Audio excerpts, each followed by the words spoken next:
Kris, how are you? Good, Fabian. How you going? Yeah, good, man. How was Christmas? Yeah, pretty good, man. Pretty good. We actually just spoke about that off camera.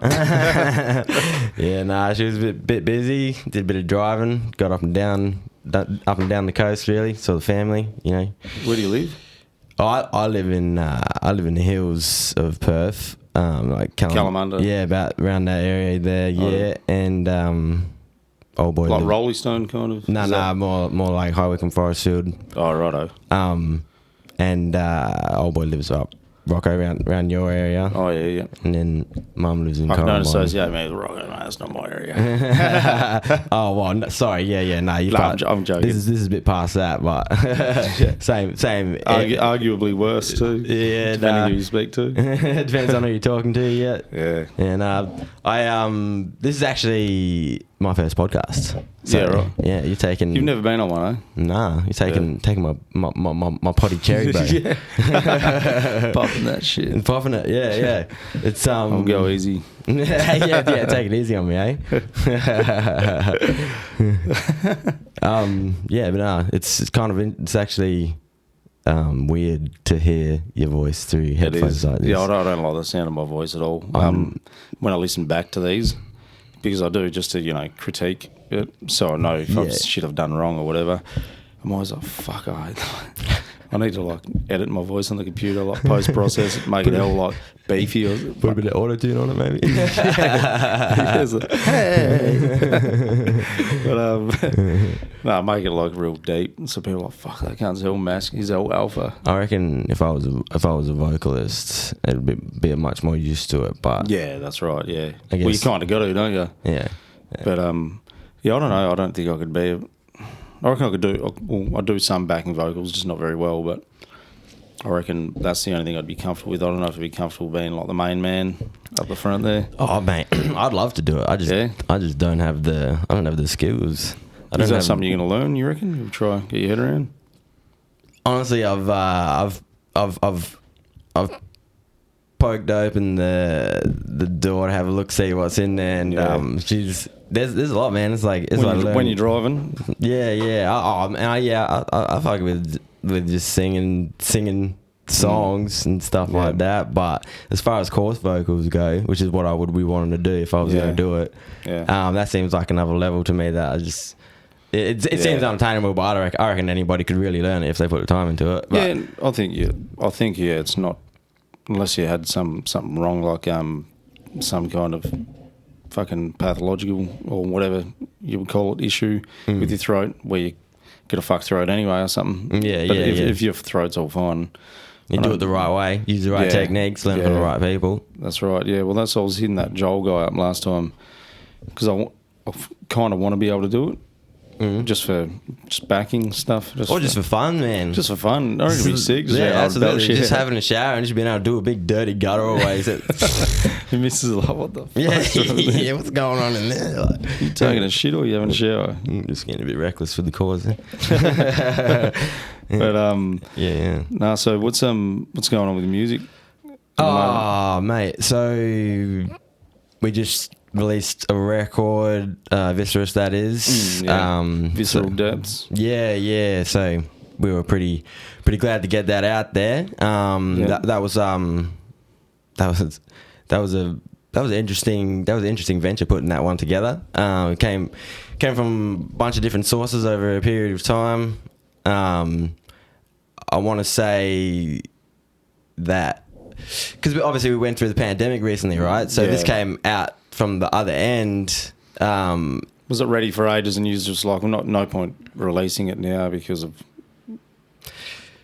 the whole that's a good COVID question. Shit, or I don't know why. Who writes most of it? You? Or? Yeah, well, I mean, Herb and I. I mean, initially, okay, so yeah, Herb and I write pretty much all the music. Yeah. Jesse writes. He's a heavy contributor now. The music was mostly written before Jesse was in the band as well. Yeah, okay. So the music itself, actually, we started writing these songs maybe 4 years ago. Yeah, okay. So even before the COVID thing? Yeah, even before the COVID thing. And we didn't have a vocalist at the time. It was just me and Herb just throwing things at each other, just sort of getting a bit of a blueprint for what we wanted to do, which we really didn't have that nailed down. I don't think many bands do until they've released a few things. That's kind of what get we're an going idea. through. Yeah. Same thing. Yeah, You got to experiment, man. Like that's kind of what this record was about as well. We wanted to experiment with a bunch of stuff, and I think we're going to continue to experiment as well. Just take it as it comes, as we've done. Keep experimenting with different sounds, because we're all influenced by a bunch of different types of music. Yeah, and and I got ADHD, so I'm always like, I need. I know it's like yeah. I'm a bit of a fidgety. Might have to get find some shackles. Yeah, chain them down. Yeah, unmedicated. So I'm just doing it raw dogging it, dogging life. That's all good. But yeah, no, medication's pretty bad for you anyway, I'm sure. Oh, you can do your depending on who you're talking to, it's not really my place to be saying stuff about that, because I don't go down that road. But so it works for some people, I suppose. So yeah. But yeah, no, not for me. Synthetic though, you know what I mean? Yeah, I think synthetic's probably not great, but maybe. Yeah. What would I know? I'm not a fucking doctor. Yeah. I know it works for me, and I'm gonna roll with that. Yeah. So, no, well, yeah, what we were saying about experimenting. So do you think with this current record you just put out, you reckon that's you're kind of like, we're pretty happy with that? That's kind of what we want to do now, or you're like, oh, that was cool, but maybe next one we'll do something else? Or yeah, absolutely. We're just going to keep on changing it up. Honestly, we don't want anyone to kind of put a pin in exactly what we're about and what we're going to do, because if you like the Visceral Depths, that each song is different from the last, or at least that was the idea. I think we achieved that. Yeah. Even though holding down the same Aviscer groove, as we like to call it. Yeah.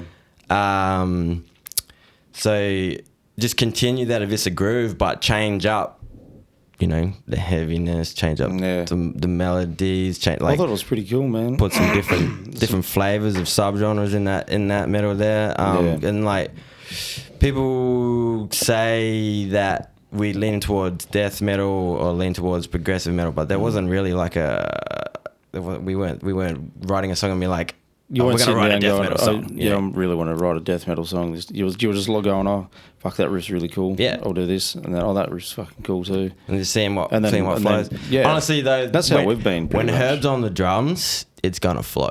Like it's just gonna flow. Like he's a drummer. He's a great composer as well. Like, oh, that's good. He doesn't like put the notes together, but he'll have like an idea of what he wants or something, and I just translate drummer talk into guitar talk. Try my best anyway.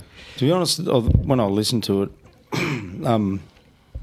I thought obviously the drums are a big standout, but the guitars as well. There was heaps of sick riffs, but even the vocals as well. There wasn't. Oh yeah. I don't reckon there's anything on there that's really one strong thing. I reckon they were all really good, man. You know what I mean? Some albums you go, I'm sure you got heaps of guitar albums. You're like, oh, the guitar on that, But this, I thought he just did a really good job of everything kind of complemented, and I was just kind of blown away by it. I was like, man, that's just really fucking well written. Yeah, cheers, man. I think anyway.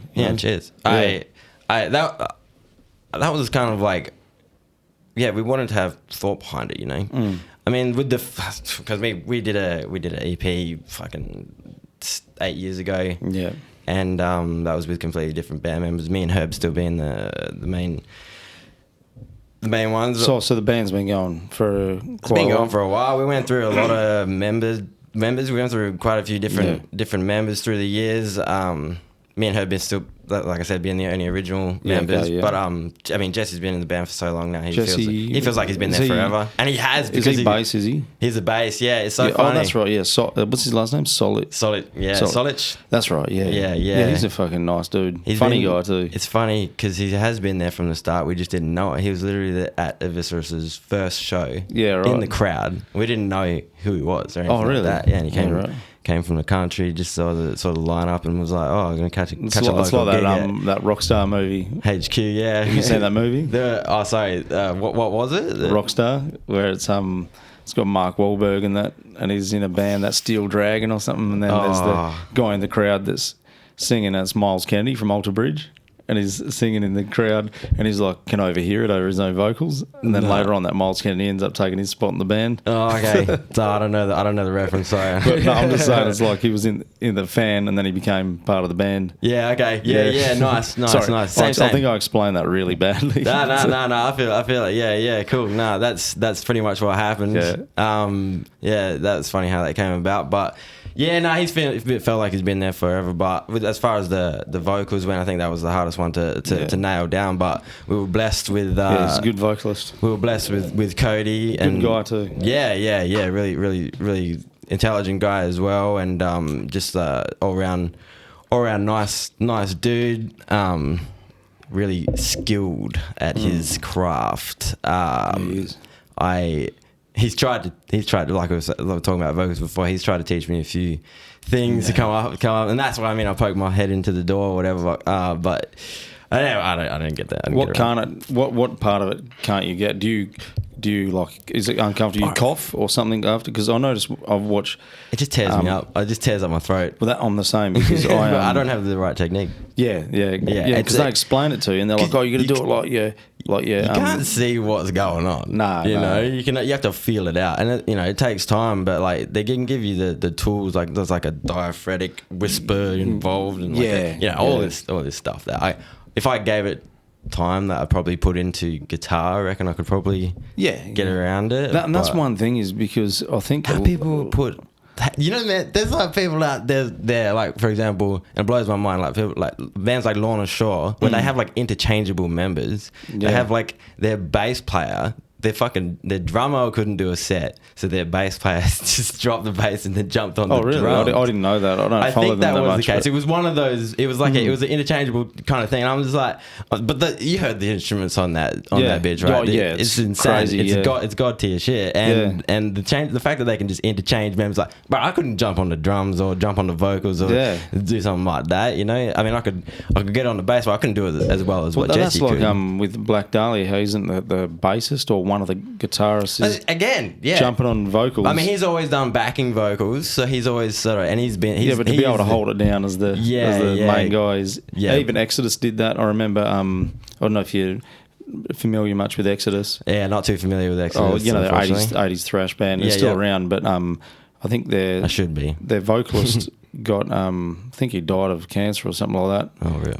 I don't know the full history, but then on the guitar tech jumped on vocals. Oh shit! And he's like fucking amazing. Yeah, right. What? Fucking guitar tech. It's crazy how many people just float, like, just have music flowing. Imagine having a guitar tech that's a lot better than you. You're always like, fuck this guy. Wouldn't really surprise me. There's heaps of guitarists that are a lot better than me out there. But I'm just trying to be all right.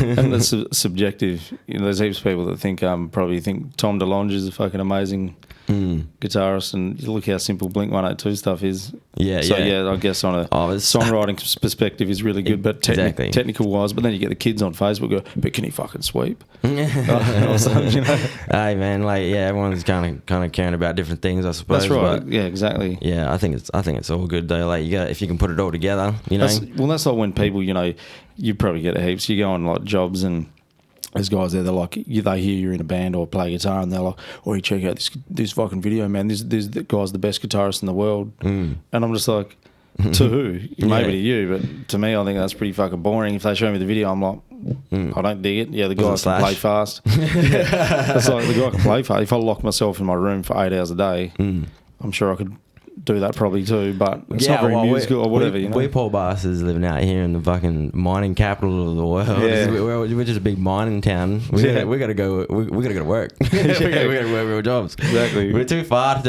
from any towns to do this type of stuff like full time. Because I mean, for me, although I spend a bit of time in the studio, it's about the live shows. Yeah. For me, and if I was living in a country that had towns right next to each other, I would just be touring. That would be my job. Yeah, that's right. That's the problem. Yeah, with WA, it's like if you want to do a tour, where are you going to go? There's nowhere. There's nowhere. You can go to Bunbury. Like you go to Bunbury. King Parrot which we do. Yeah. We got spend the night in the hotel. But it's not. Yeah, but you go to look at the US, and they can do a tour so easily. Yeah, exactly. And they've always been blessed like that. And we got a little bit of a harder, longer road, but I think that it kind of shows that we have some pretty like serious fortitude as well. Yeah, I reckon. Yeah. Maybe even more so than someone that has it kind of like a little bit easier like that. In saying that though, we haven't broken down to Perth, bro. Like, no, we still got a long ways to go, and that's what we're struggling with is at the moment. Well, not struggling, but that's just trying to figure out how to get other people to hear us, and the only way is to maybe go over east. Yeah, well, I mean, that's the thing. You listen to other podcasts like Riff Hard and stuff like that, and they're talking about how do you get fans together and stuff like that, and they're just like, oh, you got to tour. You got to get a tour. You got to go play shows, and if they're lucky and you get a positive experience, we're going to check you out, yada yada. Yeah. And sweetie.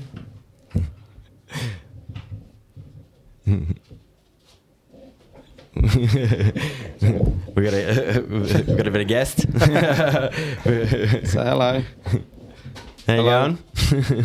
Special guest on today's show. Hey, do you want to go see Ma? Please? Just let me finish this. All right? Good girl. Go see Ma. I'll be out soon. Hey, dad life. Sorry. You're right. Sorry about that. Had to take an ad break. Okay, yeah. I should put like an ad there. Try to get like a sponsor. Do that like the Juice Plus or something, like all the chicks do. It's only a matter of time before we all got our own drink brand, eh? Yeah, like that Logan Paul and all that. Hey, that's it. Got to make that ones. See, he just got done scamming heaps of people. Look, I'm not. Is anyone surprised? Like, yeah. I didn't see that, but I'm not. This doesn't shock me at all. Yeah, I don't follow him much, but his clips come up on YouTube, and sometimes he has some stuff. And I kind of thought he redeemed himself. He came across as like a, after he did that Japanese thing, when he went in that suicide forest. Did you ever see that? Yep. Yeah, well. Yeah, everyone saw that. Yeah, and then he apologised, and then it was the most contrived fake apology, but then he kind of started seeming all right, like he grew up a lot. Yeah, and it did seem like that for a second. Yeah, and then he's just did some, I just saw it on YouTube yesterday, he just did some crypto scam. No. And some people putting one Aussie dude put in $500,000 into this crypto thing and lost it all. Yeah, I know. I'd catch a plane, if that was me, if I had 500 grand, obviously you got other money sitting around, I'd just catch a plane and go fucking kill the cut. You know what's wild though? There's people out there that don't have more than 500 G's, and that's what they're like literally dumping it into crypto. Yeah, and I know about motherfuckers that put their house I know of that. Yeah. I've heard of people that I got a mate that took a loan out, and I'm not going to say any names, but I don't think his other half knows. Yeah, took a loan out and put it in, and I'm just like, damn son, you like to gamble? But I don't know anything about it. But he's like, no, once you know about it, it's safe. And it's like, I don't know anyone. I got a little bit. I don't have a house worth though. That's for damn sure. No, I would never do that. But just to, it's not, I like the idea. I like the idea behind cryptocurrencies. But same, yeah. It's just too volatile. Taking the power back from the banks and stuff like that. That's all good. But the way that people have used that and kind of taken advantage of people is pretty messed up. A lot of scammage out there. Yeah, that's right. It kind of tarnishes it really. You know what I mean? When it's like everything. That. It's like anything. Someone always ruins a good thing. Yeah. Some shit like always ruins the good thing that everyone's enjoying. Every time. Yeah. Speaking of good things that everyone's enjoying, you put out a single recently. I'm about to interview you on your own podcast, bro. No worries. Infinite Exile. You guys put out a single recently. It was another flavor again. You guys keep on adding more flavors to your tunes. That's because we started the year off with that War Is Here one, which was like had heaps of tremolo picking and fucking real fast shit. And then we had that Subhuman one, which was more just like groovy, early 2000s, and then this one we were just trying kind of like, I guess like an Architects Bring Me the Horizon kind of thing, I guess. Not as close as their latest stuff, but you know what I mean. And then because I discovered synths on my computer. I'd never played with synths before, and then I was just fucking around. I had a keyboard set up like with a piano roll thing. Man, it can be satisfying, eh? Yeah, and I was just like, fucking, what's this shit? And then it's sort of like a rabbit hole synth stuff, though. Seriously. There's so much to it. So, oh man, I lost my sound library recently. Oh, did ya? Yeah, I gotta get it all back, and I've just been procrastinating and avoiding, and I got about. It's like this happened a few months ago, and I've just been slowly gathering it all back, but I'm not even halfway there, And like I'm starting to lose a bit of my motivation. So is that all synth stuff? Is it or synth stuff, drum stuff, just like guitar stuff, sounds, man, piano, orchestras, symphonies, choirs. I had all these choirs, bro. Like you put them, a lot of them actually. Like some of them were bought, which are quality and stuff like that. But it's crazy how much free stuff that you can get. That's quality, man. Because the only thing I did buy, I paid maybe like $20 or something for some movie trailer sound effects. Like swooshes and like what are they called? Risers, where this. Like kind of thing, into like a big bit in a song and shit like that, just stuff like that. Just heaps of them, and then things like swell, and like Brahms, you know what they are? Yeah. Brahms, you know what they are? Oh no, I don't actually. You know that sound? It sounds like an evil like brass horn thing, like and like movie trailers and like no. Things. I know what you're talking about. I'll show you on the computer after. I got them and I was like, because I want to fucking put some cinematic stuff in our songs for live. And start making it a bit more of an experience, I guess, in a way. Wow, and that's I don't know if I'm gonna do that with Aviscerus, but I mean, Bayview's sort of always had that vibe that we can do that stuff with. And I think so too. It's got like a Hell Street vibe, Bayview, for some reason. I don't know why I think that, but I just feel like it's got this street vibe. That's cool. Like street, it's like an urban vibe. No, it just does. I don't know why. It's just got an urban kind of vibe. I don't know why I think that, but I just do. That's cool. I mean, like the name itself is named after a street, so like it was named after Bayview Terrace. So well, I mean, like not. It's a cool band name too. Holly, but So speaking of Bayview, going back to what I was saying before about being over the pandemic, just coming out of the pandemic and stuff. It wasn't. I did not utilize that time. Put some time into a new Bayview record. Oh yeah, righto. So is that band still going in the background? Is it? Bayview is forever, bro. Yeah, right. Nah, we just taken a step back because of life things. Life be like that sometimes, but the train never stops rolling. We always got riffs.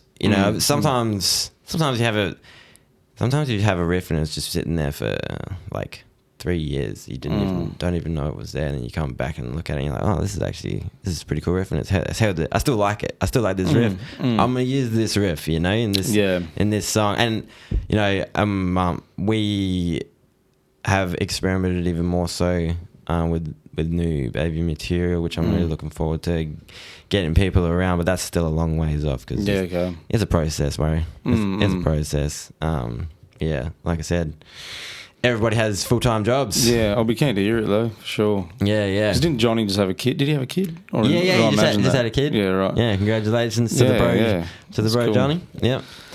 So did Brody actually. Brody, the guitarist, he had a kid recently. Oh yeah, I saw him at that Carnifex gig. I saw him. Bro, that show was sick. I never seen Carnifex before. That was the first time. I love Carnifex. Oh, were you there? Were you? I was there. Did I see you? I didn't see you. Did I? I missed you. No, I missed you. I was upstairs. Yeah. Did I catch you? I don't think I did. No, because I would have had a yarn with you. Yeah. But no, that was cool. That was a fucking awesome gig. I didn't realize that it was going to be a four piece. Just straight up 4-piece. Yeah, because the other guy had visa issues. Yeah, and dude, they crushed it. They could easily be a 4-piece without a problem in the world. Yeah, like it was nothing. Well, they did have him on the backing track though. I'm pretty sure. Did they? Yeah. Okay. Because I was because I didn't notice that. because I met Neil, their guitarist, and their bassist, that 30 guy. Mm-hmm. Yeah, it was. I went out the night before I met them, and we had that's dinner right. and You got to hang out with the VIPs, with the big honchos. Yeah, so we went out for dinner and that, and then I caught up with them before the gig and had dinner again, and then all that. And they were fucking nicest dudes ever. Yeah. And then they were just saying about that. Well, you don't get far if you're a shit cunt, you know. Yeah. And I don't know. Maybe like in the deep dark depths of the music industry, it might work for you because you're just making deals with shit cunts or whatever. But when you're working, when you're at that level, I think if you're like an untouchable pop star, you could probably be the biggest cunt in the world, and it won't matter because people are still going to buy your shit. Because they don't get to meet you anyway. But if you're on the level of like, you know, but they're not doing it. They're not doing it for that reason. They're just genuinely nice cunts. Yeah, that's right. Genuinely just good dudes. Yeah, and it just happens to be their job. And yeah, exactly. Which is great. Yeah. I love that. I love the fact that metal itself has starting to move into a more positive light as far as just the, I guess, representation goes. Because, you know, in the mainstream, I suppose it's just been portrayed as like this satanic sort of fucking you know, cult, I suppose. I think Slayer had a big part. Yeah, Slayer definitely had a big part of that. So that's actually changing. I'm seeing more heavier bands on lineups that you just wouldn't have seen them on like a few years ago. So that's great to see, and I think it's due to great personalities, just genuinely good peeps getting around. I've been surprised because over the years I've just had the fortune of meeting some a lot of people in like American or international metal bands, and just over the years, and all of them have been awesome. And that I met that one of the coolest guys ever was Jamie Jaster. I met him, you know, from Hatebreed. Yeah, okay. Yeah, and he was a little bit of Hatebreed. Hey? I know a little bit of Hatebreed. Yeah, he was the coolest dude. And but I met that Matt Heafy from Trivium. Yeah, everyone knows Matt Heafy. He was a dick, man. But what? Yeah, but then that's not what I heard. But yeah, I know. But then I spoke to another guy that spent a lot of time with him on tour. This photographer. And he was going, and we were just talking about it. I said, man, he was, because Rob Flynn introduced me to him backstage. Just casually. Well, you're just hanging out with Rob Flynn and just getting introduced to Matt Heafy. How did you even end up in that position? Oh, that's a very long, convoluted story. Okay. I'll shorten it for you. Okay. But you know what a message board is? Yes. Yeah, I used to be on the Machine Head message board, the front lines, when I was like 13. Oh, okay. And you were a proper machine head. Yeah, but I said some really dumb racist shit. I was young and dumb and racist. I was just 13. No, I was 13. I thought I was being hell edgy. Oh, bruv. And Rob Flynn called me out on it and said, "What the fuck's this shit? We're paying for this message board. We don't want this racist shit on here." Oh, you got called out with the big man. Yeah. And anyway, nice. You got spanked. You're gonna remember that. Yeah. Well, then anyway, he called me out, and then I kind of like apologised and all that, and then they came to Perth in, I think it was 2004. They came to the Lookout in Scarborough, and at that time I had Phil Demmel on that AOL Instant Messenger. Okay. Yeah. Yeah, and I was messaging him on there. I can't remember. I got his email, and then I started messaging him on there. I said I was in Perth, and then anyway they said that they were going to be in Perth, and I said, "Oh, can we meet up?" And he's like, "Yeah, no worries." So I saw Phil in the street and introduced myself, said who I was, and then he goes, "I'll come back at 6 o'clock, and I'll take you in for sound check, and you can meet the rest of the band." And I was like shitting myself because Rob was going to be there. I was like, this guy's going to kill me because the online feud. Yeah, because he knew who I was. And then I told him, I went in there and I met him, and he was nicest cunt you've ever met, man. Heaps of people because you know Rob Flynn says a lot of political stuff online. Yeah. That's his opinion. He's allowed to have it, but fuck, he's such a nice guy in person.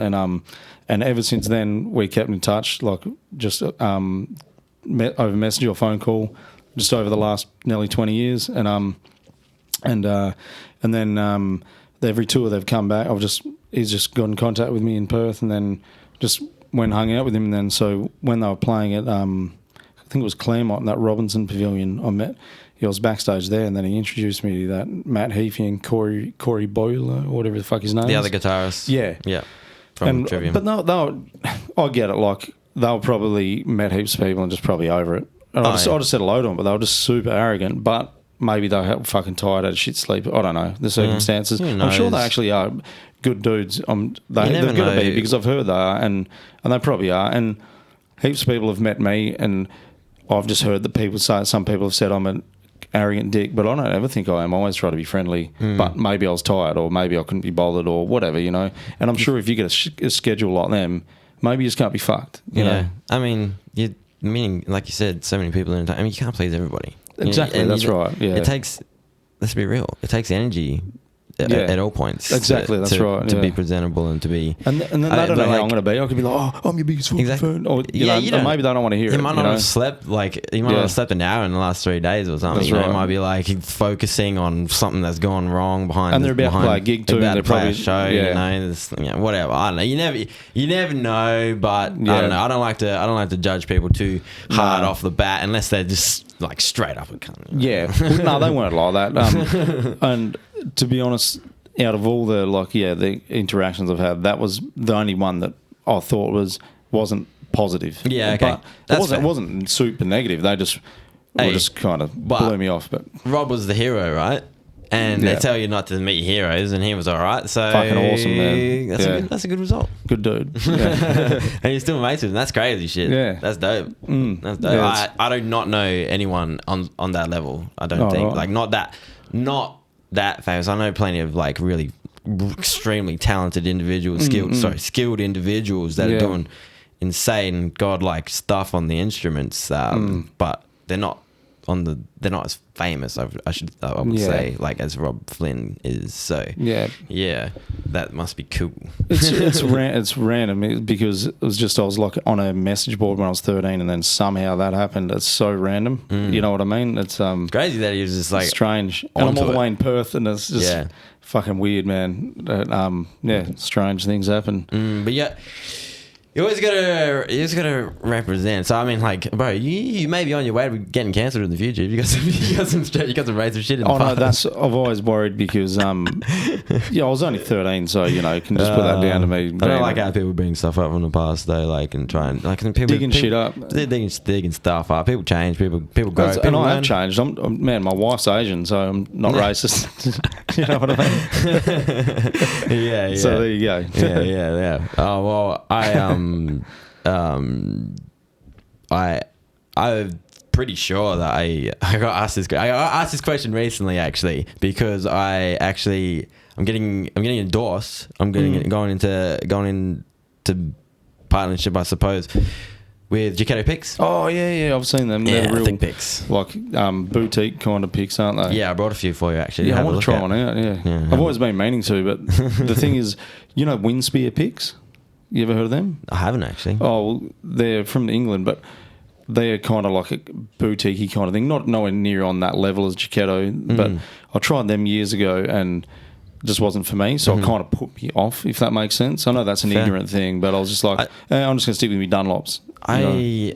I love different kinds of picks. And I got fucking so many different kinds of interested to try them because, I'm always, because each pick has its own sound. And that's people don't realise that dramatically affects your sound so much. When I'm recording, I'll use a different pick for leads than what I will for rhythm because you want, on the leads, you want a certain attack. Yeah. Or whatever, Yeah. Absolutely. I just like a certain section in a song. Just want a little bit more crunch. Yeah. A little bit more fucking depth into the palm mute or something. That's right. A specific pick's gonna get that done. A little bit more scrape on them pick slides. So it's fucking the string scrapes and stuff like that. And some picks just do that better than others. But some picks get perfectly worn and they got that one spot that'll be like that for like a week and you're like, so good. I shred my picks as well. Do you? I do, and like and Jack, the guy behind Jaketo Picks, I'm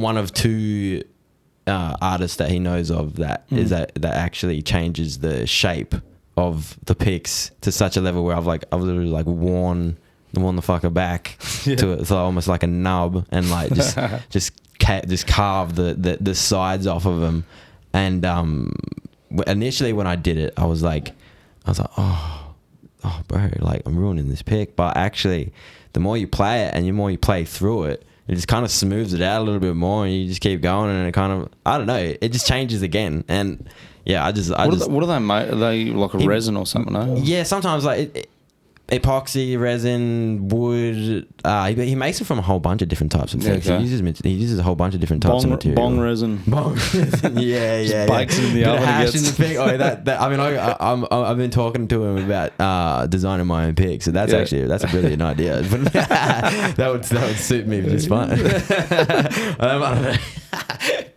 I might, you know, do you really want to be like tempted to smoke your pig though? Like, that seems Make it play fast enough, it'll start smoking. As you can just get stoned. Just shred it and start smoking up on the street. Oh shit! Yeah, that's a game changer. What stage? Oh, what's this next section? Fuck, man. Yeah. But no, I suggest to everybody, if you're playing guitar or bass, stringed instrument, if you're playing with a pick, to try different picks. Like, just give them a go.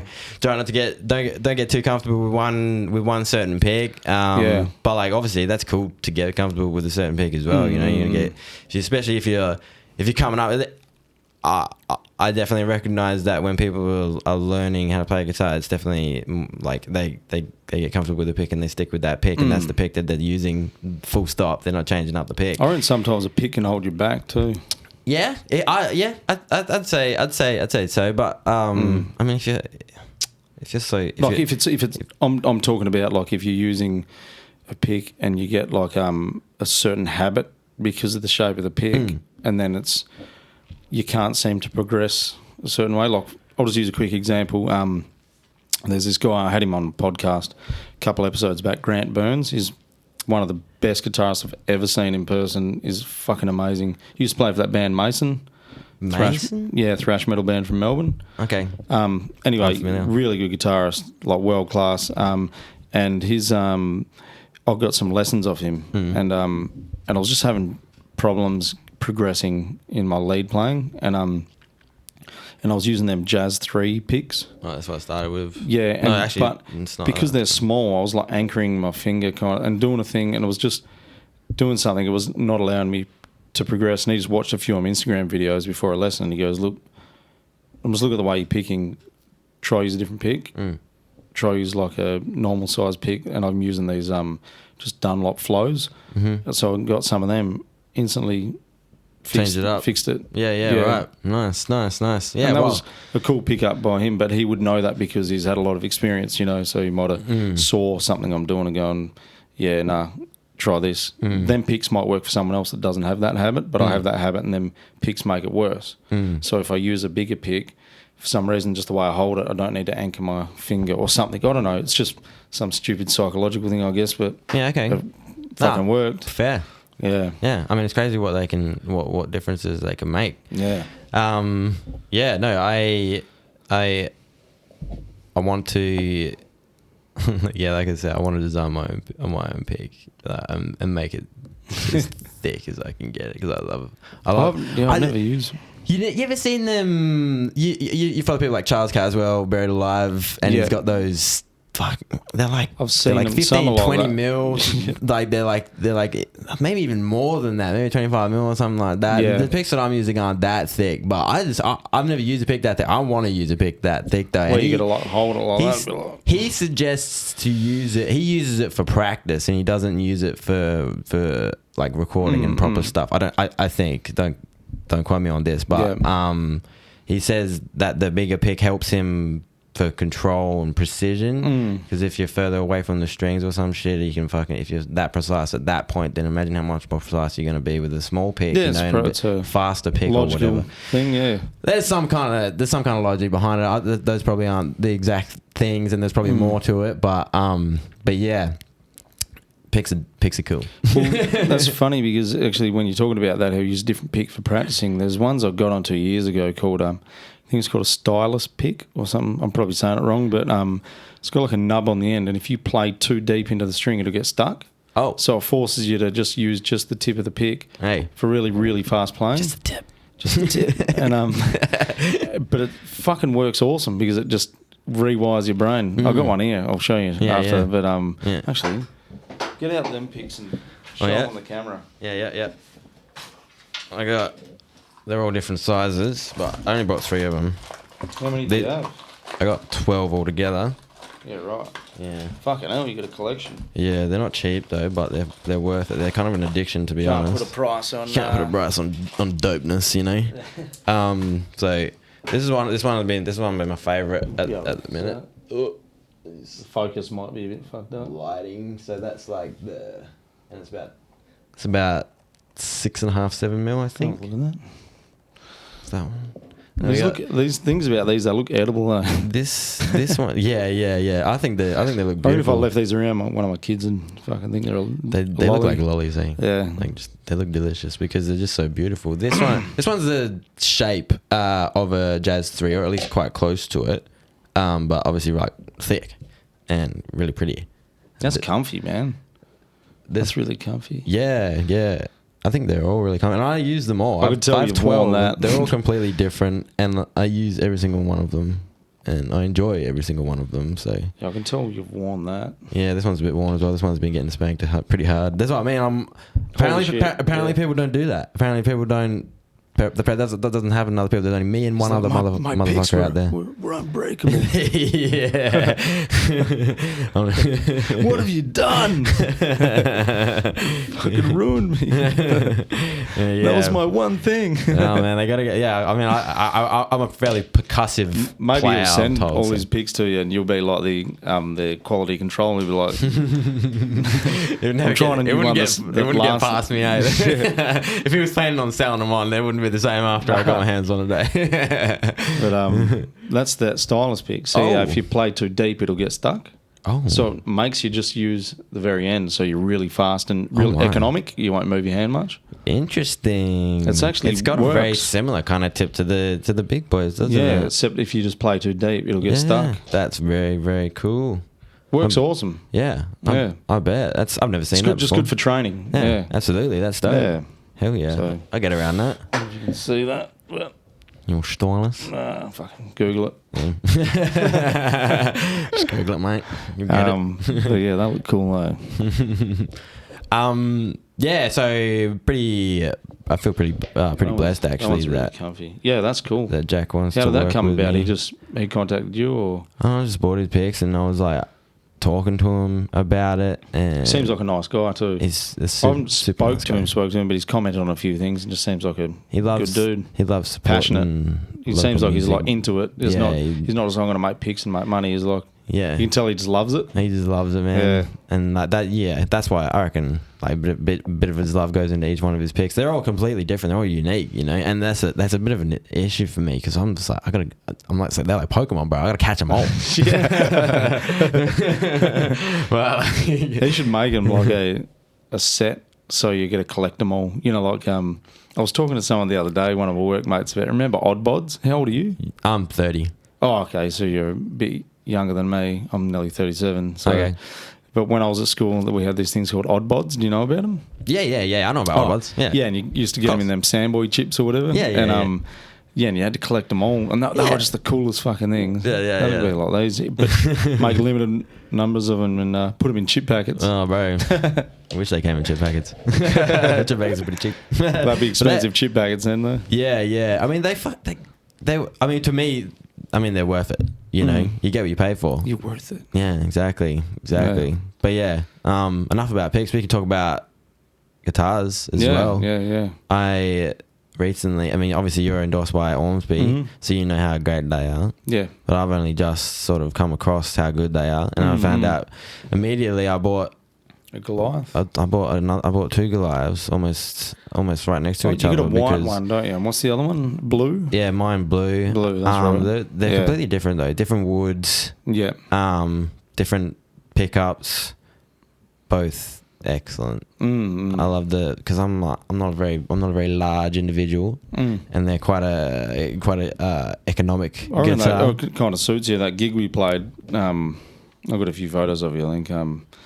And they went straight to the wank bank. No, I'm joking. No, I was like, no, I was just like, you look good on stage with it, man. Yeah. Serious, yeah. No homo, but yeah. It's all the guitar. Yeah, no, it suited you. And even though, personally, like, I like a headstock on a guitar. Yeah, it's definitely, Actually, that you pulled it off, man. No, because some people you see them with them, and I'm like, man, it just doesn't look right. But then, you see anyone with like a Strandberg or an all whatever without a headstock. Bro, not gonna lie, it looks hilarious when Brody, the other guitarist from Bayview, he's a big dude, man. He's quite a big fella, and him wearing the Goliath it's a crack up. It honestly is. I got a photo. I'll show you later. It's actually a fucking crack up. He looks like I don't know what it looks like. It's just a sight to behold. Yeah, right. Well, no, that actually.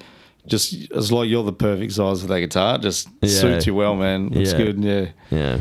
But so pretty stoked to come across those, and I'm just gonna keep on playing them, man. Yeah. I'm gonna change it up. Is there you got your eye on any more guitars, or are you just gonna sit for a bit and? I'm gonna use these guitars to record a bunch more music, and then see how I feel about the flavors that they're bringing to the table, and then see if I want different flavors for the next type of stuff. In fact, speaking of different flavors, so as far as going back to the Aviscerus stuff and like writing new stuff with that, the first record was written in drop D. So the first EP was all six string. Yeah, 6-string drop. Are your Goliath 6 or 7? They're 7s. 7, yeah. Yeah. Also, yeah. That was 8 years ago.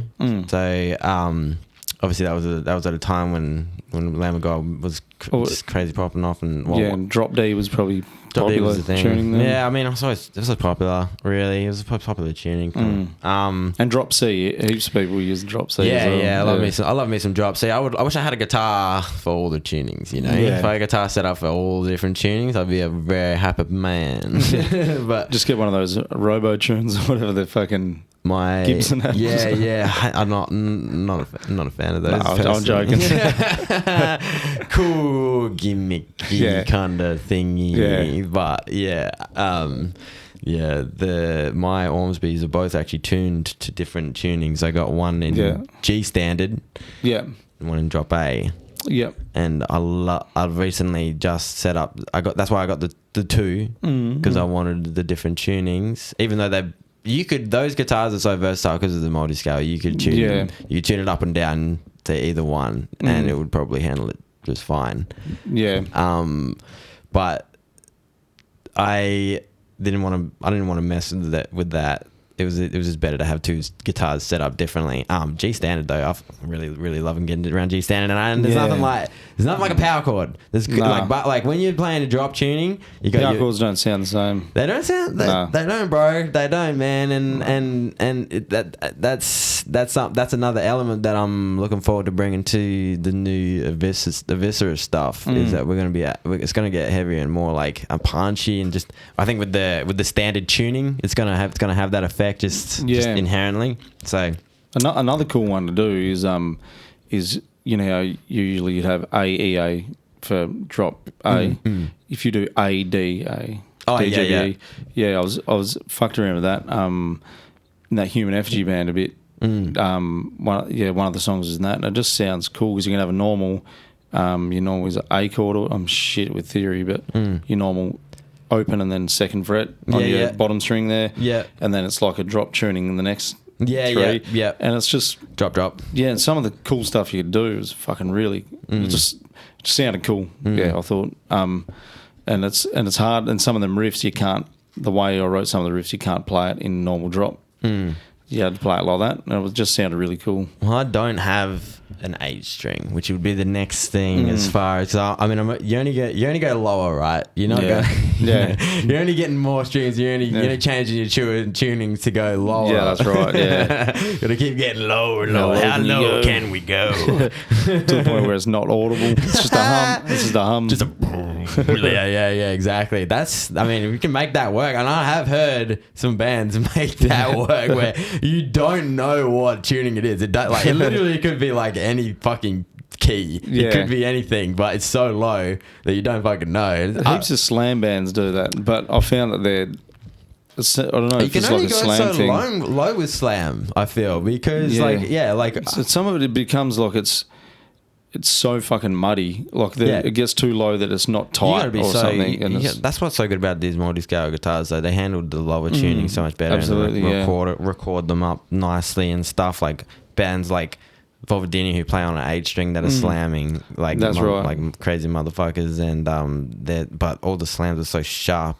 They're so precise, you know, there's no mud whatsoever. No, I mean, Kris does most of the mixing on that shit too, so he's like obviously crazy skilled on all those fronts. He's good, yeah. Yeah, he's very good. In fact, I want to get some lessons off him. I want to get lessons. I don't know if it's going to be off him. Lessons, does he? He does do lessons. Most people that are doing it like full time, most guitarists. Well, I don't know if it's most guitarists, but I see that a lot of guitarists like they're doing it at that level are doing lessons as well. It's kind of like, you know, who do you want to work with, I suppose. Yeah. I need lessons. I think everyone could benefit from just sort of like gaining new skills. Absolutely, all the time. I'll still get lessons occasionally. Yeah. I could definitely use a whole bunch of lessons. And it's like a psychologist. Like, it's like anything really. Like, you might get lessons from someone that doesn't click. So you might have to try a few different people, and then some of them can influence your playing in the really positive way. So, because I've had lessons from other people as well, but that Grant Burns, he's just clicks with me really well. He just makes me better every time. So I'll always stick with getting lessons of him. Yeah, nice. They got those. Is it Riff Hard they're doing the lessons? Yeah. Yeah. They had like Wes Houck and that on there. And Wes Houck's a monster. He's probably he's top 5 favorite modern guitarists. Same. Like easily. He may even be like my favorite. He's one of the cleanest players I've ever heard. Yeah, his style is unmatched. Yeah, he's just he's just so he's the modern day and he's got killer attack. Yeah, he's literally like a reincarnation of Dimebag, but like for modern times. Absolutely, I agree with that. 100%, man. Yeah, and it's kind of even though he's like super recognized in the musical sphere, like he's not. It's unfortunate that he's not recognised a little bit more. So, like how Dime was, because he definitely is worthy of those absolutely of that recognition. Yeah, but I've found that to me, it doesn't feel like there's any rock stars anymore. You know, when in the 90s there was, you had like Dino and you had Dime and then you had I'm going to forget heaps here, but you had and like Marty Friedman in all the 80s and that, and then you had fucking even Kirk Chuck Hammett. Schneider, who was like from Death. Yeah, exactly. And like even though he still had the rock star vibes, it was at the time, even though like that was like wasn't a super approachable genre for people. Yeah, he still got recognized. Absolutely, he was still a god tier. He's gonna be one of the most. Is it virtuosic or whatever? Where you hear that band or he's playing and you're like, you know exactly who he is every time. He changed the game really. But but I fucking love that his tone, man, as well, and just I don't know the way he plays notes. It's just this is I don't know if it's his vibrato or something. Exactly, but that's what I'm looking for with like virtuosos, right? I think people like guitarists that do things in their own unique way to such a like level that you like perks your ears up, like, oh man, that's like the same note as that other guitarist was playing from that other band, but it's played in such a way that you're like, that's it. Like that's the thing. Yeah. That's the one. That's the guy. Some people just have that's like Brandon Ellis. Yeah. His that vibrato of his is so clean. Yeah. So clean. I think we were talking about Rick Graham with man. Like, that dude so clean. No one knows who he is. No one knows who he is, bro. I love Rick Graham, bro. I've been fucking with Rick Graham for years, man. And as much as you can say, like, yes, and I said before, like, it's subjective on who you think the best guitarist in the world is. He's definitely skill-wise would be up there. Ain't nobody runs as clean and melodic and just, man, his flow. The way that he doesn't look like his fingers are moving on the fretboard as well. Like it's crazy. I love his songs. Like honestly, like he's got some really like Inside Out. Get that the riff in Inside Out. I don't know if you heard that song. No. the riff is literally like he's called it that for a reason. It sounds like the riff is going inside and outside of itself. It's a hard thing to explain. You have to kind of you can't have to get. But it was, bro, that blew my mind when I heard that shit. And I was hooked on him since, and I've been following him since. And he just definitely deserves way more recognition. And he's probably not in the Shred collab of 2023 or whatever the fuck that thing's coming up. The Jared Dines thing. Yeah, he definitely should be. It wouldn't surprise me if he is, but it also wouldn't surprise me if he's not because of how I recognise it. But I think Jared Dines has like put a lot of effort in this time to bring in a lot more guitarists that were unrecognised before into the limelight. Yeah, absolutely. There's so many. There's so many. Oh, there is. And there's even are you familiar with the band Textures? No. Oh, they're from Holland, I think. I'm an educated swine.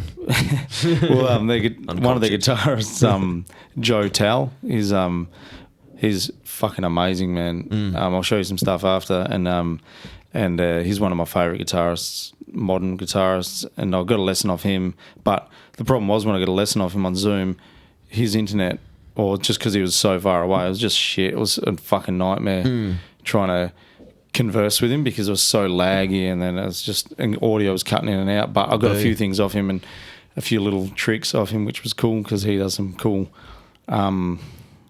arpeggios, be like chicken pick some kind of a bit. I remember you doing a chicken pick. I'll send you some video. You sent me a video. Yeah, it's so hard. You sent me the chicken pick. The chicken picking. Yeah, it's so hard. But it's cool. I've been learning. I've been learning hybrid picking. You showed me some hybrid picking as well. Yeah. And I've started to utilize it. You know, when the reason that we learn these skills is to utilize them, I feel, but you don't have to. But if it needs it, it's just so good to have it in the back pocket. Yeah, well, I find some things are easier to hybrid pick than if you were to use a pick. Absolutely. Might be some a bit of the skipping. String skipping can be fucked if you're going from the bottom string to the third from the bottom or something, you know. Yeah. And sometimes that happens. So and it gets a smoothness. You can do that, and because you've obviously the pad on your fingers a bit smoother than a pick, so you don't get that attack, and it gets that really creamy fucking smoothness to it. Exactly. So I'm learning that at the moment. I haven't mastered it, but I've learned it enough to be able to actually utilize it in a new track. Yeah, that's cool. Yeah. So I'm really looking forward to it. That's what I do. It's going to push me to actually learn it properly, and that's what I find with writing as well. I will generally write stuff that I can't play properly. I'm exactly the same, man. You know, I'll write shit that's just outside my skill range, and then it'll push me to gain that skill, and I'll just do that for the next thing and the next thing. And I'm exactly the same like that. And one thing I do, and probably heaps of people do it, but I don't know anyone that does it, is unless you do it, is I'll watch heaps of stuff on YouTube, just guitar videos and like practice stuff when I'm at work, because I get heaps of idle time every now and then. And chilling in the crane. Yeah. So you get heaps of time where you're just sitting there watching YouTube guitar stuff, and then I'll do some practice routines, and then I end up using them in songs as actual in parts of leads or riffs. Absolutely. It won't be that bit, but it's 90% inspired by it. But I don't even want to. You gotta veer away from a riff sounding like an exercise, because it's so easy. Because sometimes exercises sound like riffs. Sometimes they're that fun and that cool and that enjoyable to play that you're like, oh, this is a riff. I could utilize a bit of this and put it in a fucking song or whatever. Yeah. But I think that people, subconsciously I think they know. I think they know, because there's no flair to an exercise. You know, it's just regiment. I'll just steal bits of them and turn it into something. Yeah, exactly. Exactly. Yeah. And that's the whole idea behind learning the exercises, isn't it? So you can utilize them in your fucking. Well, it's like how the guitarist sometimes like, how the fuck did you think of that? And I'm like, I stole it out of an exercise. Yeah, I'm like, actually, and they were showing the YouTube videos, like, it's this thing, but I made it sound cool. Yeah. So there's actually that. Have you heard of that guy Burnt? Have you heard of him? No. Oh, he's a European dude on YouTube. Awesome guitarist. Does heaps of like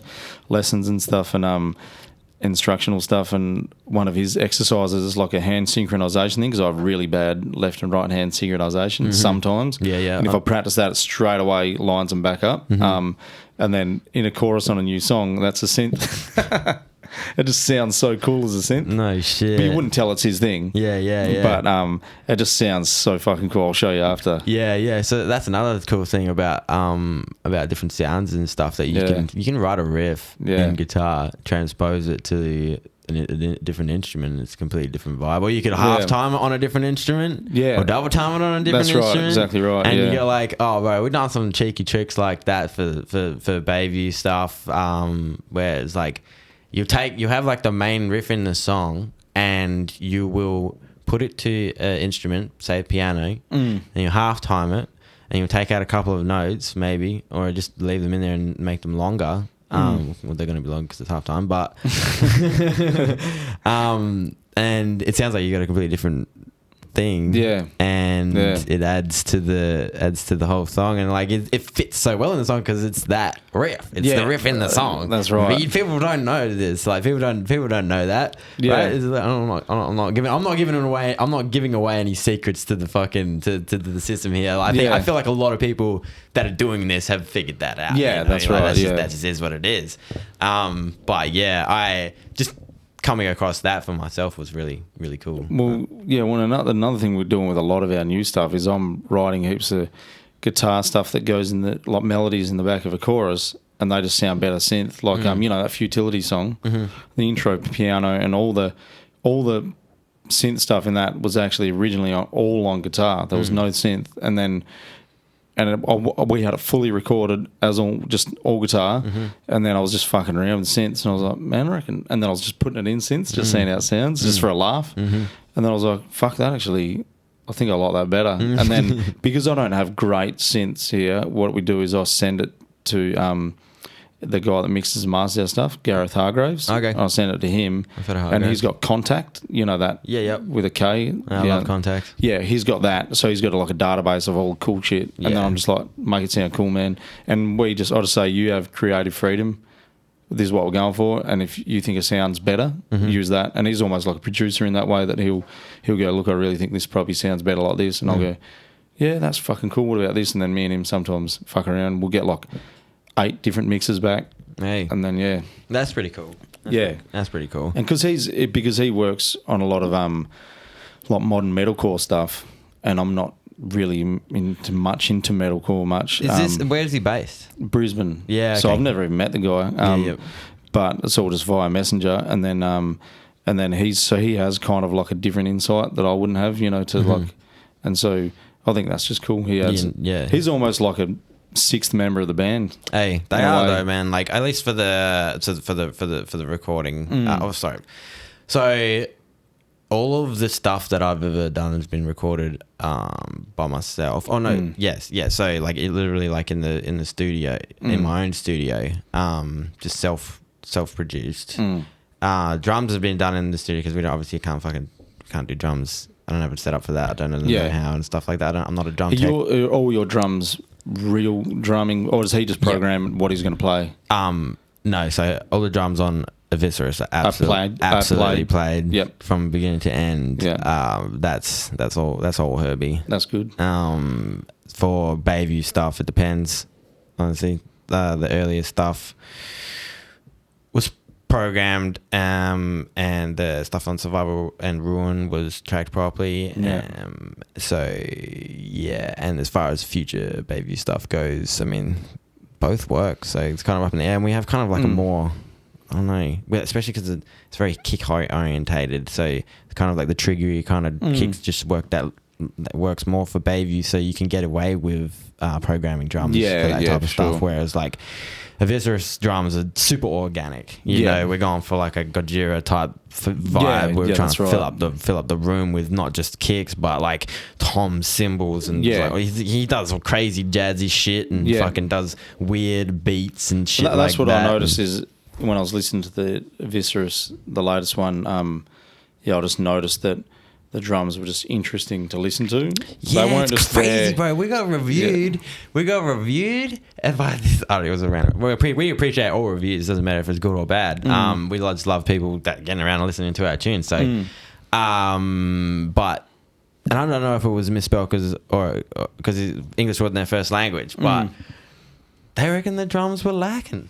out of all instruments, the guitars, the bass, and the vocals, the drums were the most lackey. And I was like, that was just one person's opinion. That's going to just be a poor English translation. Yeah, has to be. Yeah, it has to be. I'm like, because I completely disagree with that, man. Yeah. Because so do I. I feel like as far as I'm a massive drums fan. When I listen to music, and I'm a guitarist, I listen to drums more than I listen to guitar in music. Always have. And if I'm in the crane at work, I'm always tapping drum beats with my fingers on the armrests or whatever. I'm always doing drums. Always. But Same. I can't play them. But when I'm writing a song, I love writing drums more than I do guitar. You write your own drums? I program everything, and then Callum comes over, our drummer, because we just don't have the ability to record the drums. What do you use to program your drums? Do you write it into like Guitar Pro and then transpose them into a plugin? I'll just do it in Reaper on the MIDI thing, and I'll just click them all out, and then I adjust all the velocities and. Oh, true. So you're actually like using the plug-in drums to write your drums and like hitting the actual drum, like individual drums. It's like a MIDI thing. I'll just usually write them all from scratch, and it's just on the piano roll thing, and I'll just double click, and then it takes me hours, but I'm like meticulous with it, and then Callum comes over, and then I play them, just solo them with no music, and then play it with the music, and then he goes, no, look, I probably wouldn't do that. Or I might do like a flam here or something, or I might do maybe a ghost note there. And then even yesterday I was working on a song and just chucking some ghost notes in a bit, and I just sent him a video on Messenger, and I said, would you play this like this? And then he's like, man, that is exactly how I'd play that, because I love listening to his drumming. Yeah, so you're adapting to his drum style as you go, and you get more comfortable and learn about each other's obviously how you go about things. Yeah, and then probably like 80% of the time, or probably 80 to 90% of the time, he's like, man, that's probably how I would have played that.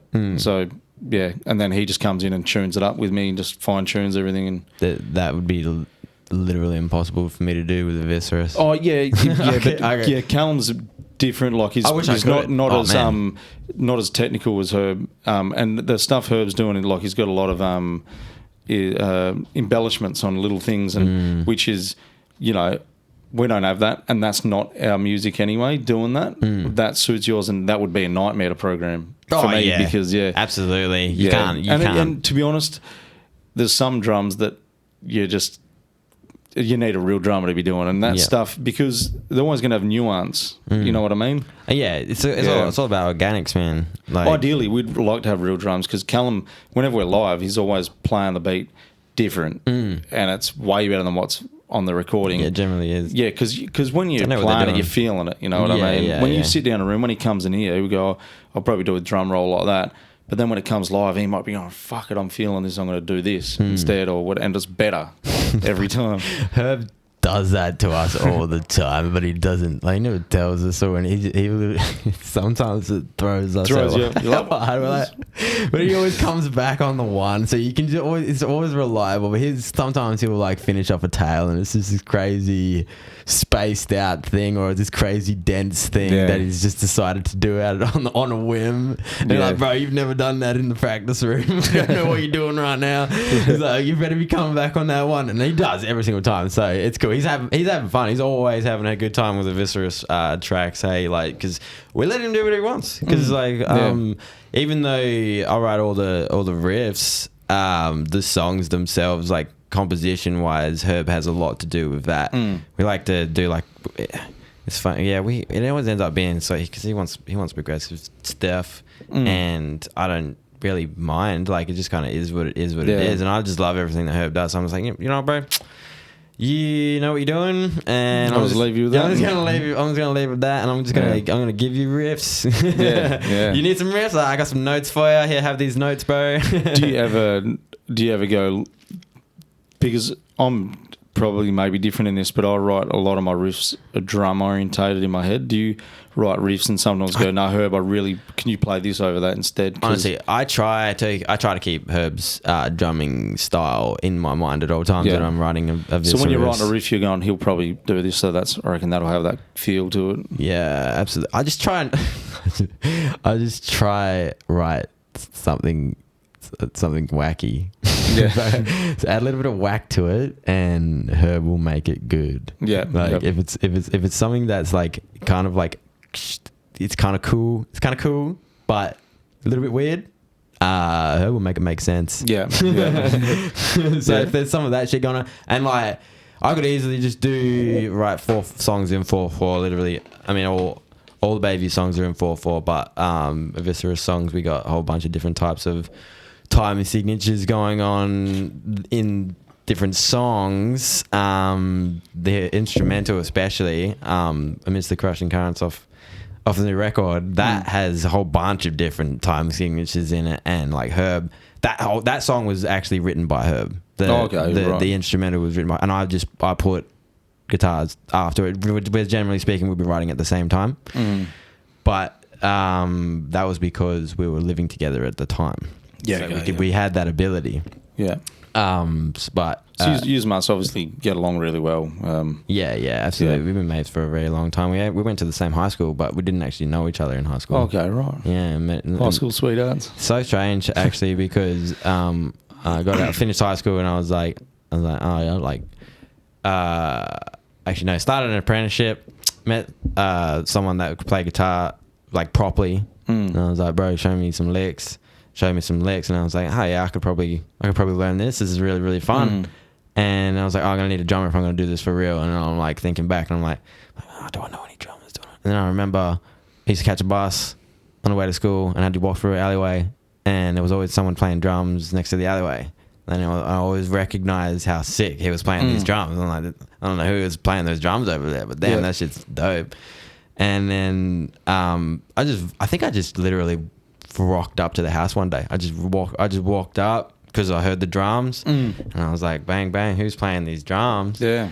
And it was Herb, and he was like, and I was like, I recognize you from school. Never spoke to him or anything like that. And this was after school, and he was finished school or whatever. And I was like, man, I'm loving them skins you're laying down. Yeah. Do you want to try some stuff? And at the time, he wasn't in a band, but he'd messed around with obviously artists in high school. Yeah. Other guitarists and stuff, and that's pretty much how Aviscerus started. Hey. So, what about how did you pick up guitar? What was? Yeah, so that's what I mean. So I started my apprenticeship, met someone that I could actually play guitar for real. Okay, yeah. Like, and like I dabbled as a teenager. Like when I say dabbled, I mean like I heard Cowboys from Hell, and I was like, I want to play some Cowboys from Hell. So did you go buy a cheap guitar or something? Did you? Or I had a little starter kit, you know, your little Ashton. Yeah, little Ashton. I can't remember what it was. Like an imitation Squire or some shit, or it might have actually been a Squire, just one of them cheap versions or something, you know. Yeah, I only played for a short time as a youngin. Yeah, and put it down pretty much. It's like I got distracted in high school. By women. Yeah. Yeah, pretty much. As they do. They're pretty distracting. Yeah, sometimes, yeah. Fair. But good distractions. But yeah, no, they're not good for guitar.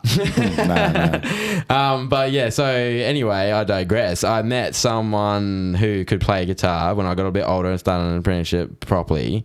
And I was like, bro, let's have a drink and have a jam, because obviously I had the previous experience as a youngin, just dabbling. I thought I could play a riff, and I could play a riff, not anything spectacular or whatever, but definitely thought I could learn this skill, even though I had put it down for a very long time. And then I think I was like 20 when I picked it up again, 19, 20 years old when I picked it up again. Was that kind of when you started taking it serious? Yeah, pretty much. I'm still not really taking it that seriously, because we were getting smashed every time we would jam, you know. It was just like beers and riffs. Yeah. We're just having fun with it, and we'd get together. Herb would get together. Me and the other guitarist at the time would get together and just get on the beers and just have a jam, have a go. And for a very, very long time, for years, it was just like that. That's all we would do. We would just get together and just have fun, have some drinks, play some riffs, do it, and just have a good time. And then I wanted to take it seriously, but the guitarist didn't really want to take it seriously, even though he definitely should have. It's a bit of a shame, because the dude's one of the best guitarists in Perth, as far as, in my opinion. Who's that? His name's Matthew Trelongo. Don't know him, no. Yeah, nobody does. It's a bit of a sad sitch, because he's so good, and he could have done whatever he wanted to do. He can still do whatever he wants to do, but I don't know. He's got his own reasons for not doing more guitar. But yeah,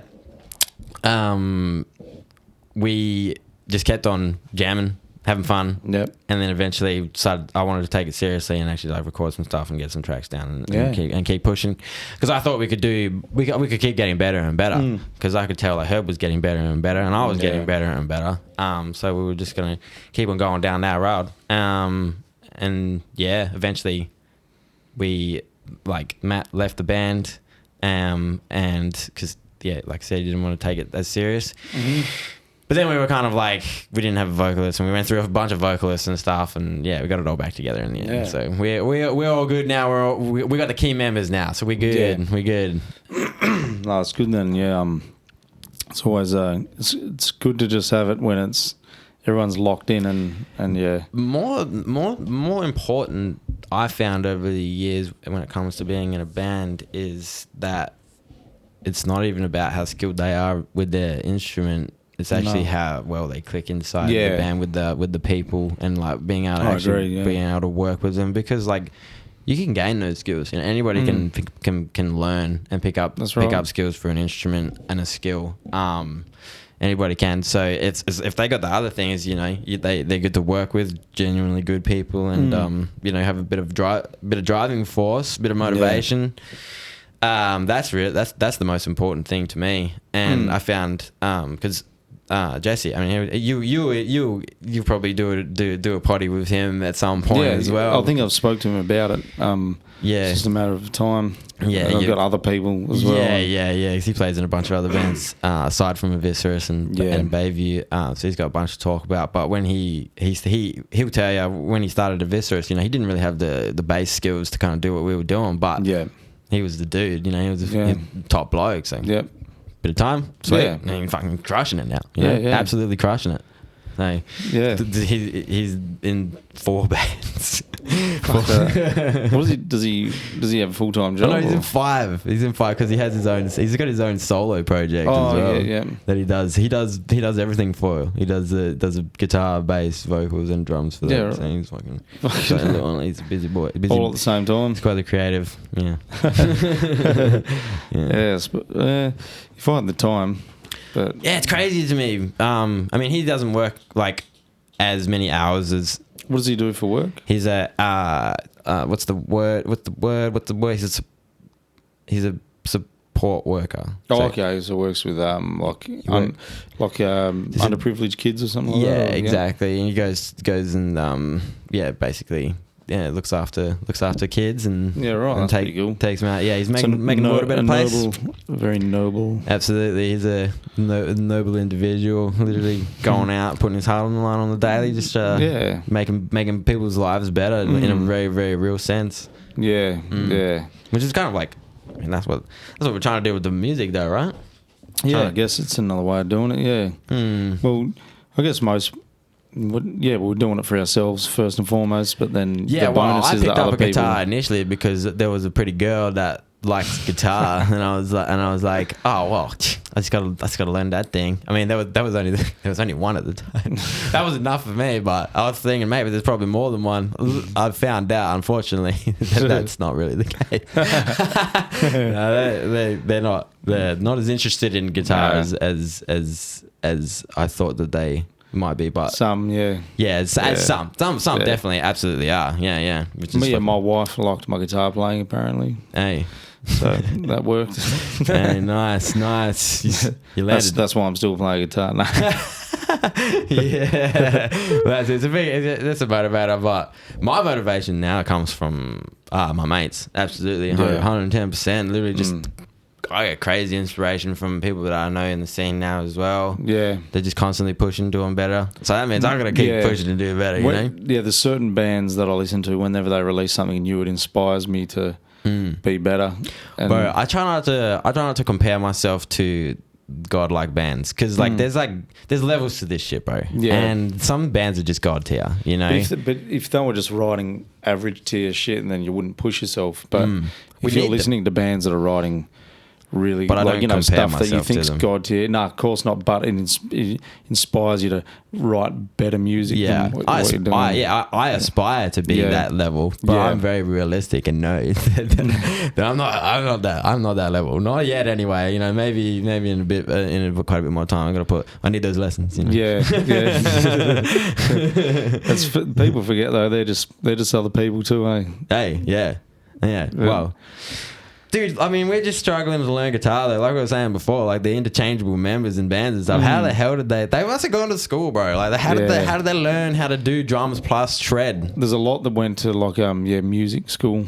Yeah. And you just see that people that have studied music at some institute just seem to have that next level. They're the level. Like bands like did that. And, exactly. But we got a few bands in Perth that are like that as well. But at the same time, we got bands. We got some artists in Perth that didn't go to school that are doing crazy shit. But yeah, a lot of I suppose like you got bands like Yomi Ship who have like a. I don't really. I've seen them on gig posters. I'm not familiar with their stuff at all. Though. They're doing some mathy shit, man. It's intelligent music, but like really, really like cool and flowy and stuff, you know, like you need to know jazz to be able to piece this shit together, write the stuff that's probably got a lot of equations in their music. Yeah, it's a lot of maths. A lot of maths. How'd you come up with that riff? Oh, well, I was actually working out how to solve the area under a curve, and then, then the riff came to me. Yeah, exactly. Just doing a bit of Pythagoras over here. Next thing I know, I got this riff. E equals MC squared. Yeah. But bands like Xenobiotic with Nish at the front of the helm, who's got a university education as far as music goes, and he's utilized that in metal, and as far as my opinion, he's got some of the most complicated and fucking diverse, punchy, crazy, musically deep riffs coming out of Perth. I really want to learn theory, but I can't knuckle down at home and ever learn it because I'm just like, I'll just rather write riffs. I need to. It's not that because fun. if you're going to, you know, like a school or uni, you're going there to learn. You're not going to fuck around. Yeah. You don't want to, like, for me, I don't like failing as well. So if I'm doing something and they give me like and someone's like, you need to complete this if you're going to not fail. I'm like, I'm just going to do the thing. Even if I'll leave it to the last second. Well, I'll get it done. I'll get that pass. If I had the time, maybe sometime maybe even go do it online, like correspondence one or something, because I really need to learn theory because I think that'll just take me up another level in that I think I'm lacking. I want to get that. Theory screwed me over in a little bit of the sense because when Theory did initially, Theory fucked me initially. Yeah. Because kind of put me in a bit of a box and I didn't know how to get out of it. Yep. You know? That's what I'd be worried about. But I think if you're your level now where you're self-taught a lot or taught from other people and not necessarily theory-based, you've already got the fucking bones down of playing. Now you're just going to add extra layers to it. I think, you know what I mean? It's just tools, man. I think if you picked up a guitar because you were doing theory, then you would be super boring playing in a box. But because I think that's the most case. Yeah, I think if you just fucked around with the guitar for years and then like me and you have done, and then you get theory, you already know how to play, you know how to write a song. This is just going to complement it and make it better. Yeah, exactly. Maybe, you know. Exactly. Oh, absolutely. Because now I'm at the point now where I want crazy skills to do crazy things. I can't do the crazy things because I don't have the crazy skills. I can only do what I can do.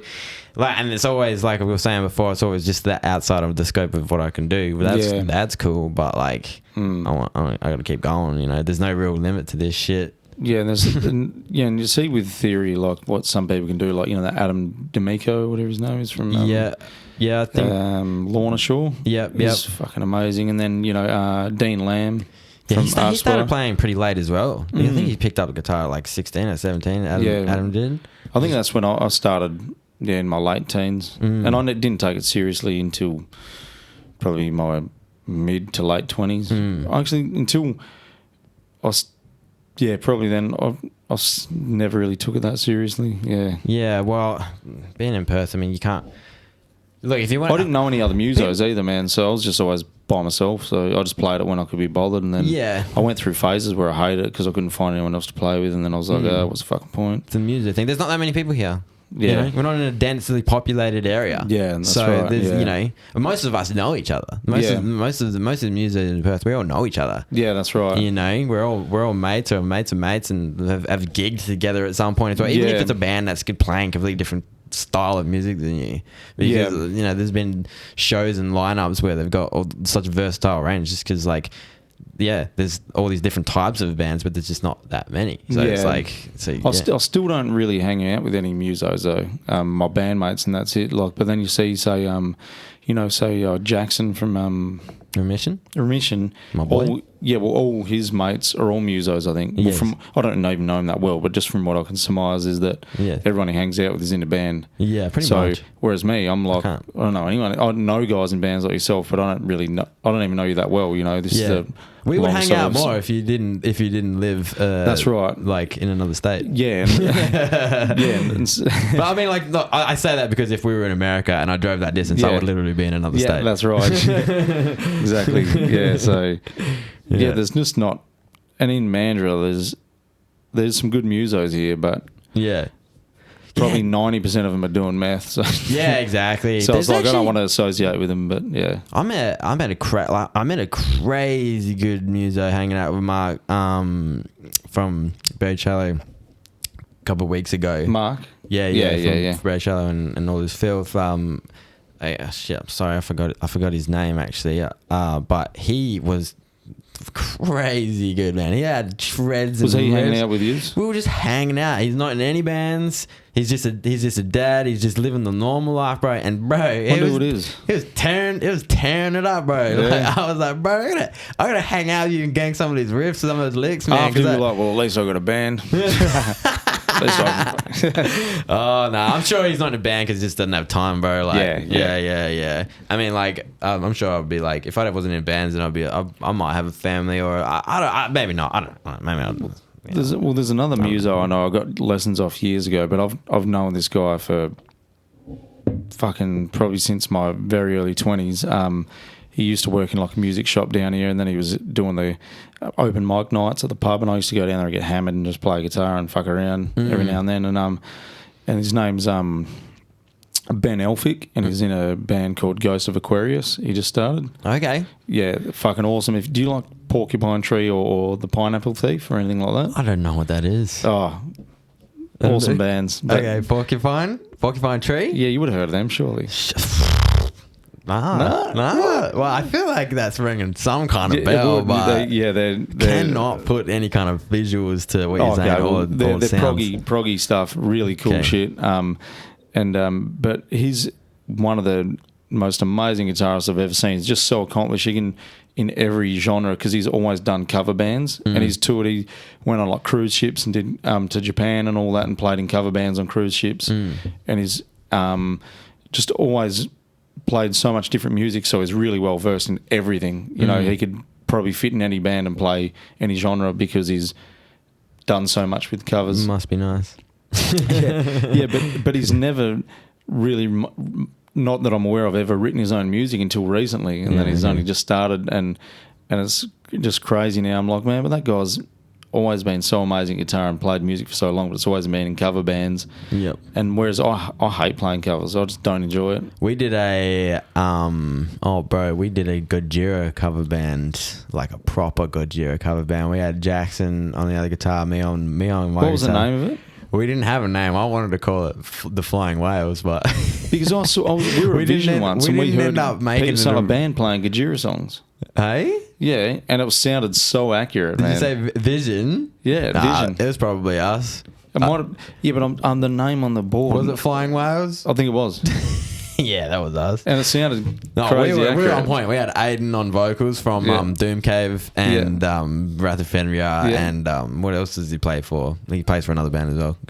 But he's crazy good vocalist. He Is that nails. West Vestgard or something? Yeah, Aiden Vestgard. Yeah. He has crazy accurate vocals as far as those Gojira vocals goes. He nails it, bro. And obviously because Jackson, he's a crazy guitarist, so he can do whatever the hell he wants on that thing. So he nails Gojira there too. And then we got Herb on the drums. Those drums is crazy. Yeah. And he nails those drums too. So honestly, we were the best, it's my opinion. The best Gojira cover band that ever was and never shall be again. We never did a thing with it. Yeah, because I was at Vision and I heard it, and we had Jesse on bass too. Yeah, right. Yeah, well, I think it was me and maybe our bassist Josh, and he was like, "Is that fucking Gojira?" And then I would listen. I was like, "Yeah, that's Gojira." And you were playing that what's that again? Not Stranded. Yeah. The one of the video clip where all the people are falling. I can't remember the name. It starts with an S, doesn't it? Shit. Yeah, that's what I was thinking. Stranded. It's Silvera. Silvera. Yeah, that's the one. Silvera. Yeah. I think that was what you were playing. I think. Yeah. We had straight away. I was like, I know that fucking riff. The set list was killer too. We had tracks from all records from across the board. Like we were playing tracks off all the different records. Having a really nice blend of it. It was like an hour-long set. Like it was proper set, dude. And it would have been killer. Yeah. Maybe we'll get it back together at some point. It was cool. I thought it was fucking sounded awesome. That's the only cover shit I'll ever do. Yeah. Other than that, I would love to join a like a fucking even like a reggae band. You know? Play bass. I would play bass for any other band. No. I've always wanted to be a bass player. But yeah. Have you? Yeah. I want to know how to do finger style. Like fuck that pick off. Finger style all day on the bass. Yeah, just slap that bitch. I just want to slap it up. I've tried playing bass. It ain't for me. I'm just like, this thing feels fucking cumbersome. Oh, dude, it's harder than guitar. It's harder than guitar. Way harder. Well, I mean, I think a bass player would say guitar's harder than bass, though. So it's kind of like but our bass apples and oranges. Has got a multi-scale Dingwall. I think it's 5-string. And fuck some of the stretches because there's some of our riffs have stretches, and I'm like. I thought I was fucking... But he just... One thing about Josh, our bassist, is anything I send him music-wise, he just makes it better. Never overplays anything, never underplays it. It's like he's just right. Is that glue? Like them Kellogg cereals, just right. No, but it's just... I don't know, he just makes it better. Makes it better somehow. And it's like... That's what good bass players got to be doing, though, right? Oh, man. That's just it. Fucking... Jesse nails that shit. He always makes shit better. But he's just, I don't know. He's just fucking good. Yeah, flavors that bass players can bring to the table that guitarists just can't. That's what I'm about. And like, I got ideas as far as like what might sound cool on a bass, but I can't actually do the stuff. So but Jesse's left-handed and I'm right-handed. So I can't even play his damn bass parts. Around and go, even if I wanted to track his stuff, I couldn't because I don't have a bass, and I need to sort that out. But he's got awesome bass guitars, but I can't play any of them because they're all left-handed. Or something, doesn't he? He has a Schecter and he has a Dingwall as well. That's right. Yeah. Oh, I love his Dingwall. You got a red one or something recently, didn't you? Black. He got a red 6-string Schecter. So he picked up himself a left-handed guitar, which I can't play as well. I can't even play his guitar. And he's got a Dingwall as well, and I love that. It's probably my favorite instrument I've ever actually seen in real life is his Dingwall. I never get to play it. It's actually very, very frustrating because I see it all the time. And I'm like, I just want to slap that bitch, and I can't. So I gotta sort that out for myself. I gotta get me a bass and get around that, and he can show me some skills because I've been showing him some skills on the guitar, how to pinch harmonic and you know, string escapes and stuff like that, and I'll get him to show me how to do some bass stuff when I get around it. The one thing is the string scrapes, so I can get them like 10% of the time I get them, and then other times there's heaps of string noise. No, because I fuck it up. I'd string scraping all day. That's why those picks are worn. Yeah, probably. But I smashed through the string scrape, and I wrote a riff recently that's like it's string scrape city. I wrote a song that's got heaps of them in it as well. Nice. It was when I stumbled on them and I was like, I'm putting them everywhere now. Hey. And then now I listen back, I'm like, it's a bit too much. Yeah. So you gotta mix it up with with a few pinchies here and there, and fucking. That's one thing I don't do is heaps of pinch harmonics. I can do them, but I just never do them in riffs. Oh, bro, nah. I love a good pinchy, and I'll maybe not even do a pinchy for. Is it? Yeah, I might not do a pinchy for the studio recording, but I'll in a live situation. I'll just rip one out. No, I'll just rip one out. I'll fucking. And then it's like, bunk. You don't want to cook it up. Sound like it doesn't roll the roof and never comes out. I think that was the one thing that stuck with me actually from when I tried to learn guitar as a youngin was the pinch harmonic. That was what I learned because I wanted to learn thumb riffs. This whole sleeve is Zelda themed. My whole left sleeve. Yeah, I got the sword and the Master Shield. These are like monsters and shit that Link had to battle throughout. It's from Majora's Mask and Ocarina of Time. Ocarina's the best game ever. Blend Anyone that disagrees can fucking go jump. Yeah, but Majora's Mask. I've played them all though. I played all the Zelda games. I can't. They same. Bring out new ones. I clock them once and I don't really play them again. But I gotta get them. I gotta get around them. Ocarina though, I've played that 100 times. I've clocked it. I'll just fucking, that never gets old. But that's such a timeless game. But Majora's Mask I could never get into. The time limit fucked me. I really was the time limit thing. Is it time? I fucking love the time limit thing. I don't know what the big deal was, bro. I like taking my time and savouring it. Yeah, no, but you can do that after though. It's not always like you can actually gain the ability to. Well, it's on Nintendo Switch. I've been meaning to download it. You gain the ability to turn back time, give yourself more time. Oh, do you? Yeah. You got to get past that first bit, bro. Yeah. Fuck, I should because it's on the Switch on the online thing. I should fucking get 64 games on that bitch. Yeah, I've got them. Yeah, I just haven't bothered playing that Majora's Mask again since I was a kid, but I should. To get around it, if you really like Ocarina, then the only thing better, the only thing that's good is Majora's. It's very similar and it's very like just I don't know, it's another world, but still Zelda very hard out, and you get to transform into fucking Gorons and Zoras. Yeah, because you put on the masks or whatever. The masks are really cool. I really like that. Yeah, right. That was really fun thing about the game. Well, one thing I thought was overrated as fuck is Breath of the Wild. Yeah, definitely. It's just not a Zelda game. It's more like Skyrim than Zelda. Look, I really enjoyed Breath of the Wild. I played it all the way through and clocked it. But it was too spaced out and there wasn't enough like stuff going on. Like you can't go walking into for ages and then you don't find anything. Yeah, that's right. Or like something really insignificant and crappy. You just spend a whole bunch of time adventuring around. Sure, that's fun, but like where's all the crazy like? It was almost like a Zelda, like a Skyrim Zelda mod. I found and because there was no dungeons really, or there was them flying things and that. But they had I like the traditional, like the water temple and the fire temple. They had the temples in Breath of the Wild, but they were just like the shrines. Yeah, the shrine. Yeah, but I'm talking, the proper ones, and then where you get a lot the water temple. And then you get one, and you get a lot the magnetic boots or the flying boots or whatever from them. Yeah. And that's what I love about Zelda is you go and you find these mythical things, and then you find the fucking Master Sword. But in that game, there was swords that were like. The whole way through, interchangeable. But you get the Master Sword in that game. As well. And then you don't throw that bitch away. But I just didn't. There's a few swords that you don't throw away. I think. I just prefer the traditional Zelda formula. Yeah, fair. I mean, I like change. So I like it when things change. Sometimes it changes for the worse, sometimes it's for the better. But I mean, you got to change it to find out. You know? It was for not me. Everything is going to work out great, bro. I finished it, but for me, I was just like.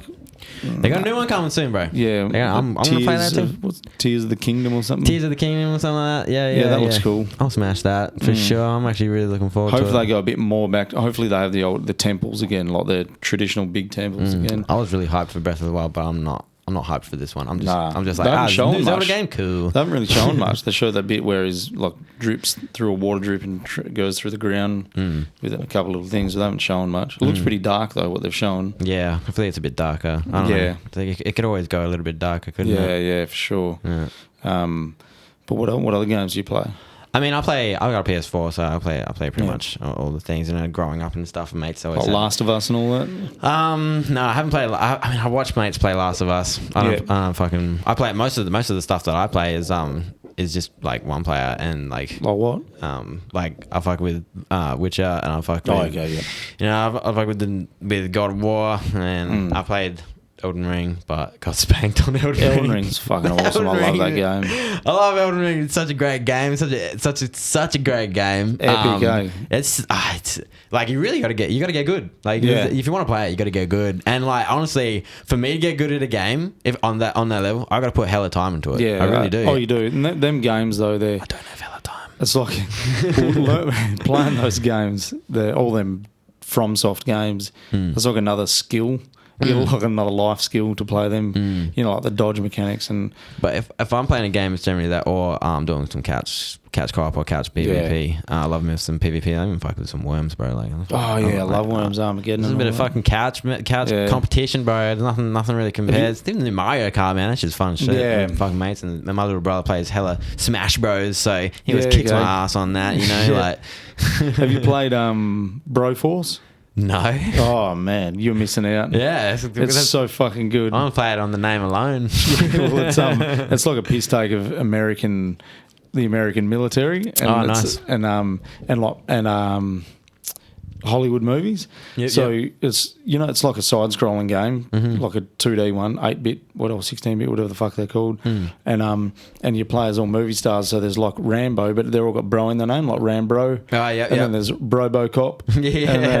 And there's brilliant. Yeah, and they're all the 80s and 90s action stars. All of them are in it. And oh shit, dude! I might have actually spotted Jesse playing that like a couple weeks ago. Yeah, it's hell violent. I just like walked past and I'm like, what the fuck is this? And like just had a glance. Fucking amazing, man. Yeah, really, dude. And it's couch co-op. He reckons it was pretty dope. It's so fucking good. Me and my wife play it, and we play the Teenage Mutant Ninja Turtles, the new one of that. Okay, nice. The beat 'em up one, yeah, that's fucking hell yeah. That's killer. But them two games, awesome. And Door Kickers. Door Kickers? Yeah, it's like you're a SWAT team. And you kick down doors, and it's just a hell piss take funny thing, and you're going inside, or you're just kicking down doors? Yeah, well, no, there's hostages. Yeah, you're kicking doors, okay. But it's called door kickers because you get either put C4 on the door or just run and kick it down and just blast everyone in there, trying not to kill the hostages. And but it's real tactical, and you got to work out how to get the hostage. Not give you a choice in that, give you an option as far as that goes. It's really good, and that's co-op as well, or single player, but that's fucking awesome as well. Real tactical, and you got to think about it. It's like a bit of a puzzle trying to get there because the hostages are being like a room. You're like, fuck, how can I get in there without the guy killing them? And there's a bit of stealth in it. Hey, because you can put silencers on your guns, or you can go loud, whatever you want to do. But yeah, nice. It's fucking cool. Hey. Awesome, fun game. Hell yeah, yeah. I'll get around all kinds of genres, man. Like all genres of games. I've once played a fucking when VR first came out. I played horror VR. And which one? I can't remember the name of it. It was so long ago. I played Resident Evil 7 on that, and that was fucking terrifying. It was proper. No, it was scarier than Resident Evil because I fucked with Resident Evil in VR then as well, and like that was scary, bro. But like this, what did you play then? I can't remember what the fuck it was called. It was like you had 5 or 6 different levels, and they were different places, and you just had to get from one side to the level to the other without shitting your pants, quite literally. And wasn't that And I didn't make it. And I like to think that I do the horrors pretty well. I watch a lot of horror movies. I fuck with a lot of horror type shit, and like it's a lot of it's funny to me. It's just entertainment, you know. Especially the gore. I don't know if you've seen the new shit. What's that new? The new clown movie. Oh, I've seen it. Where do you watch it? Where do you watch it? I saw it in the cinemas. Oh, okay, yeah.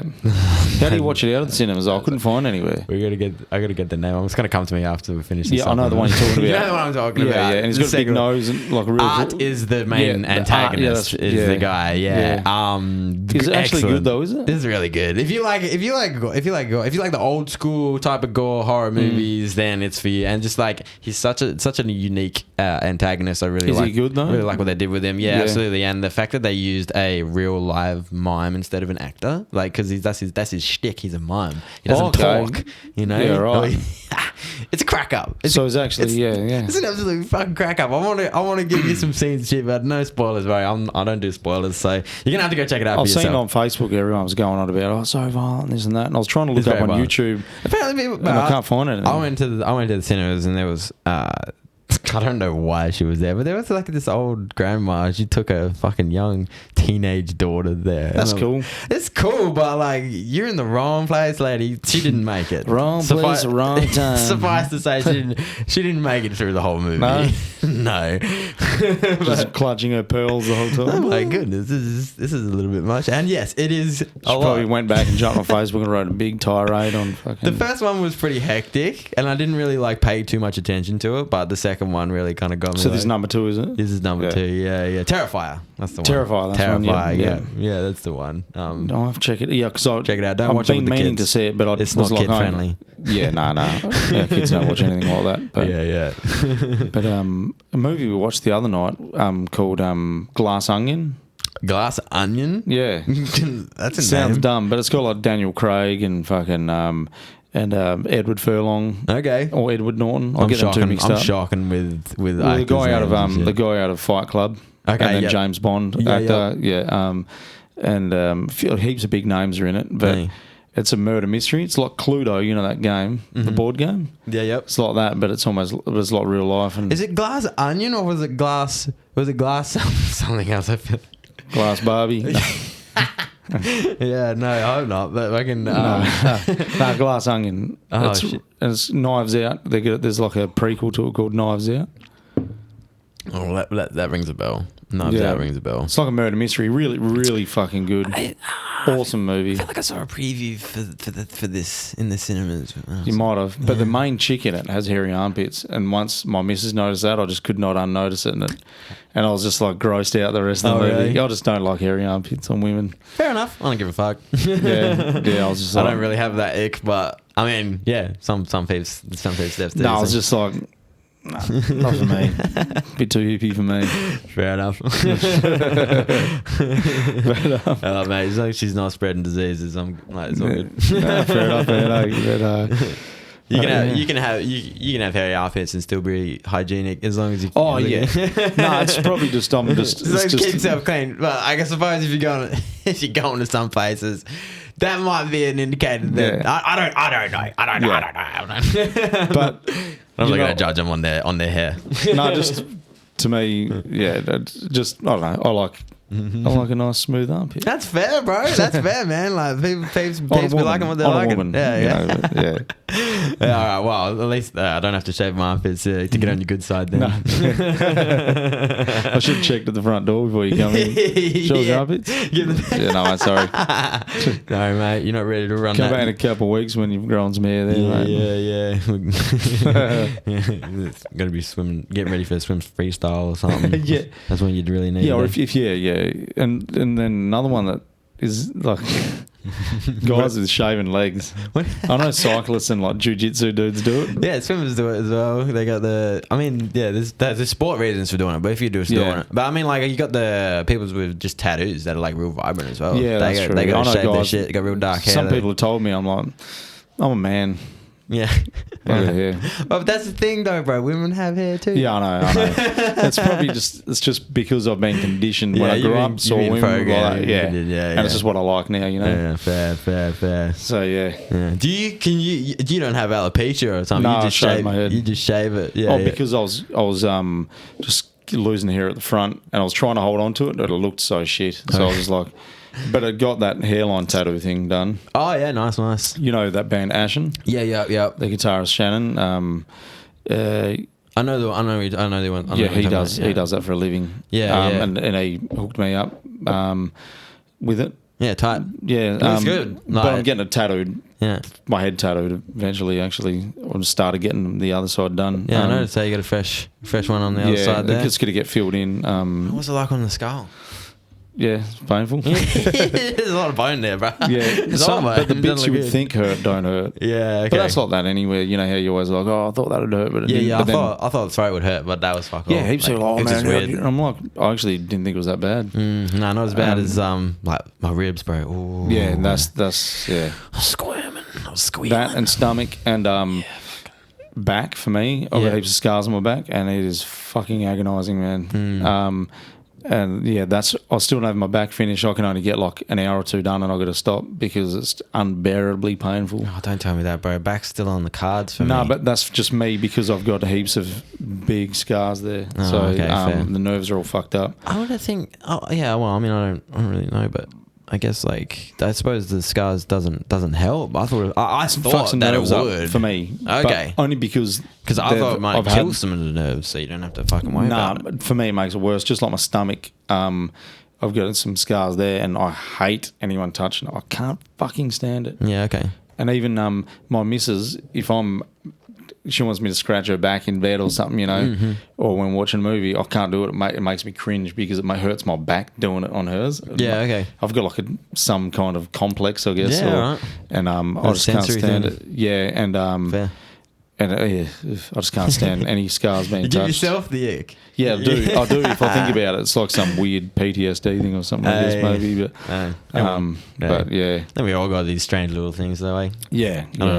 I want to give you something of mine, but I can't really off the top of my head. But I'm sure I got something. Everyone does, man. Everyone does, bro. Like people say, chalk, or fingers on a chalkboard or something. Yeah, that hurts. Absolutely. You know the worst thing I've seen that just makes me fucking cringe, and TikTok. thinking about it now. TikTok. And thinking about it now is so uncomfortable. I saw a photo where someone's cutting their it's a Photoshop with a nail clipper. Oh, what? Clipping their teeth. Bro, It hurts, man. It hurts thinking about it. Bro, you know people with grills? Yeah. You know how they get the grills? Proper grills? You know what they're going to do to their teeth to get the proper grills? Get them like shaved They down. get them shaved down to the nub, bro. All the way down. People got full grills in their mouth. They get all their teeth literally shaved off. And then they get I wanted to get a gold tooth for ages. I've wanted one for so long. Yeah. Mrs. won't let me, but I'm going to get one. And I was thinking maybe I can just chip my tooth at work. I need to get a... Hey, if you get work to pay for it too. No, they wouldn't. Oh, come on, a bit of compo. Like. Yeah, but they're going to be like, how? You're sitting in a crane cab. Yeah. Oh, I thought I'd start chewing on the joystick. Yeah. Oh, classic, baby. Fucking chewing on the joystick again. Get back to work, mate. Yeah, so... but I don't know why. There's this guy I know from, that band Shangri-La? Yeah, yep. Their guitarist, Jackson, do you know? Mm-hmm. Yeah, he works at Alcoa sometimes, and I'll go there as well. I don't know if you know what Alcoa is, but you probably do. No, I don't. It's an aluminium refinery in Kwinana. There's one in Pinjarra and another one in Waroona. Okay. In Kwinana, he does scaffolding and a bit of rigging, and he just happened to be working with me one day. I never met him before. Mm-hmm. And I was like, man, that cat's tooth looks so fucking cool. Because he's got one, and then and it's a conversation start 100% of the time. I got some homies with some grills. And yeah, right. We'll go out and have a beer or something. Literally just strangers will fucking come like, oh, I fucking love your teeth, man. You're fucking sick. And he'll just go off on a fucking tangent about it. I'm just getting, he's a talking ass motherfucker, so he loves that shit. But I don't know. I wouldn't. My missus reckons that it look feral. She's like, it looks so fucking bogan. I'm like, I'm a fucking bogan. What are you talking about? Have you seen me? Well, I mean, I don't know. Bogan, but rappers these days all got grills. So, I mean, like, it kind of goes... I wouldn't go the full grill tree, and I just want, like, one tooth. Yeah. So I look like a villain or super villain out absolutely. of the movie. I reckon that's pretty gang, but, like, I think that's pretty cool, though. But then if it looks shit, I can't undo it. I got a tooth that could probably use it, a little bit, not as large as what it could be, so I could probably shave down a little bit and get myself a... I don't know if I get a grinder on at work. Get like a fucking, I don't know, like a black diamond or some shit like that, You could just do it at work. Do it. Just get the grinder on there and then just get the angle grinder and then just get a bit of solder. Oh, bro. Yeah, why not? I get the fucking wire wheel out to buff it up. Yeah. Good way to get the boys asking some questions, eh? What are you fucking doing, mate? Oh, just a bit of upgrades to my face. Don't worry about me, mate. I'm just getting it done. Should probably wrap this up, I think. All right, bro. If there's anything else you wanted to discuss on here, get out to the 3 listeners. I'll get a few listeners. I'll get a couple. One is good, really. Like, it's fucking, as long as if there's one person that's out there listening to your shit, getting a kick out of it, that's the win. Man, that's the W. Take it. To be honest, like a few people at work have been, maybe you should do that to get followers. I'm like, man, I don't give a fuck about trying to chase followers because then you lose. Then you're trying to do things. Yeah. I'd rather just talk to some kind of people and listen cool. You know what I mean? Yeah. Do it all. I just like having a yarn. Yeah, just fucking. It's not as long as it's not fucking forced. It's having fun. That's right. Because as soon as you start chasing numbers, what can I do to get more podcast views? Then really, then every podcast, every episode is going to almost have like an agenda of you trying to, you know what I mean? Yeah, I think inherently because we're musos, we're going to be talking a lot about muso type stuff. I mean, podcasts you could talk about fucking anything, couldn't you? I mean, like... Yeah, I'll talk about whatever. Anyway. We do. I mean, we do talk about anything, but I think like it's too hard to break into the podcast scene unless you're like real nichey. Yeah. You know, and like hard out on that niche. Yeah. I don't think that's going to happen. And if it does, cool. If it doesn't, I don't give a fuck either way. It's funny because you actually ganked my idea from me. Really? Were you going to start one? I was going to start one. But no, I can't say that because obviously I didn't fucking say this thing out loud or anything. So, but the YouTube channel that me and Jesse have. Is that Cack Attack? The Crispy Cack Attack, yeah. So we got the reaction channel, which is going on. We got like 3,500 subscribers. Oh, really? Which is pretty cool. That's like, decent, yeah. Considering we don't have like a time schedule or anything. We just drop a video whenever we feel like dropping a video. And everyone's just like really positive, really supportive. We've got a really cool community there. What do you react to? I don't know if... just music. We just react. It's mostly metal, weird shit. Yeah. What? You know what you should react to on there? Is, have you ever heard of that band Van Canto? No. They're all vocals, apart from the drummer. Oh. So all the guitars are vocals, so it's all a cappella or whatever. Hey. And they do metal covers. Oh, and they do the originals, but they're so fucking lame, man. And they played at like Download Festival or something. And the guitarist is literally going, what? And it's doing battery, battery. Yeah. And they're going, batari. So they're doing all the instruments a cappella style. I'll show you after. It's fucking so cringe. Hey, but they got heaps of fans. Hey, they're playing a Download, bro. It's like, but it's to me, I'm just fucking playing guitar for fun. It sounds so fucking lame. Yeah, okay. I'll have to hear it to be able to judge it because I don't know what you're really talking about. But I mean, it kind of sounds cool to be honest. I love a bit of even the guitarist does the Kirk Hammett wahs. He's like, wow. Oh, shit. Yeah, no, that's cool. Yeah, but no, we wanted to turn the Crispy Cack Attack into a podcast eventually. That was the idea behind it. You still can. I don't know. Still can, exactly. But I don't have the monopoly on podcasts. But sorry, you're only allowed one podcast in Perth. Mate. Yeah. But I might actually pick your brain as far as the setup and all that type of stuff goes. Yeah, as well. No worries. It took me a bit to figure it out. One I'm still trying to figure out is because I originally wanted this just to be all face to face, but there's some people that don't live in Australia or live on the other side of Australia that want to jump on. And I'm like, I don't know how the fuck to plumb that into my computer to get it working. That's the next level. Yeah. So, there's some exciting people. Yeah, okay. That I'm going to get on. Yeah, fuck yeah, dude. I won't say any names right now. Yeah, okay. Because I don't want to jinx it, and then they go, oh, by the way, I'm not going to do it anymore, and they'll look like a dickhead because it doesn't happen. Exactly. Yeah, no, you don't want to do that. You don't want to be like name dropping without it being legit. Nah, that's right. Yeah. So it never works out good. To be honest, I'd rather with these episodes kind of just drop it as well. Yeah. And that'd be cool because some of them are like kind of well known, and it'd be cool to then just drop that and not build it up, and they'd be like, by the way, this cup was on here, no big deal or anything. I don't know, yeah, that'd be cool. No, absolutely, no, that's fucking. But then at the same time, the bigger the person is, it's got more pull. Obviously, they're going to have more fucking listeners, right? So but at the same time, I'm like, because I was talking to my wife, and I'm like, oh, they hit me up about it, and because I hit them up, and then it kind of. And then they were like, yeah, and then, forget about it. And then the other day they messaged me and like, oh, I'm still keen to do this pod thing with you. Right. And I'm like, and then I said to the missus, I'm like, but I'm almost like my podcast isn't big, and I'm like, I feel like I'm doing them a disservice because I'm almost like feel lame. I'm like, I'm not cool enough for you, man. You're fucking come on, bro. Like, I mean, just. But then it's always going back to it. They're just fucking. This is what people forget, and even I forget. We put these musos up on pedestals. Yeah, they're just people. They're just people. They have learned their skills to a higher degree than everybody else. They're just doing a job. That'd be like someone coming up at you at work and like going, "Oh man, you're the fucking sickest Boilermaker, man." All your fucking worlds, though, man. I like. Fuck. Yeah. Yeah, exactly. I'll see it. So you know what I mean? It's just yeah. But Absolutely. yeah, I just feel like I'm not good enough for them. You know what I mean? Nah, bro. Like if they're putting their foot forward and fucking suggesting to you, then they're the ones that have made the decision. Just fucking roll with it, bro. Yeah, Absolutely. Get around it. Get as many. But I mean, it'd be so fucked if I'm like release an episode and like 10 people watch it and they're just like, oh.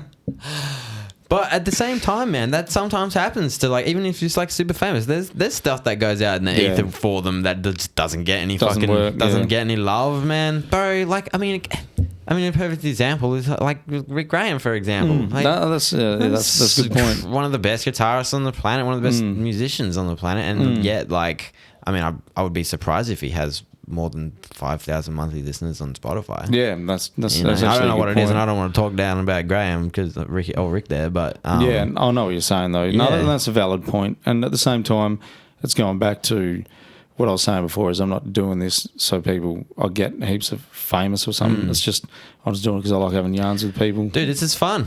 I really enjoy this, and I got.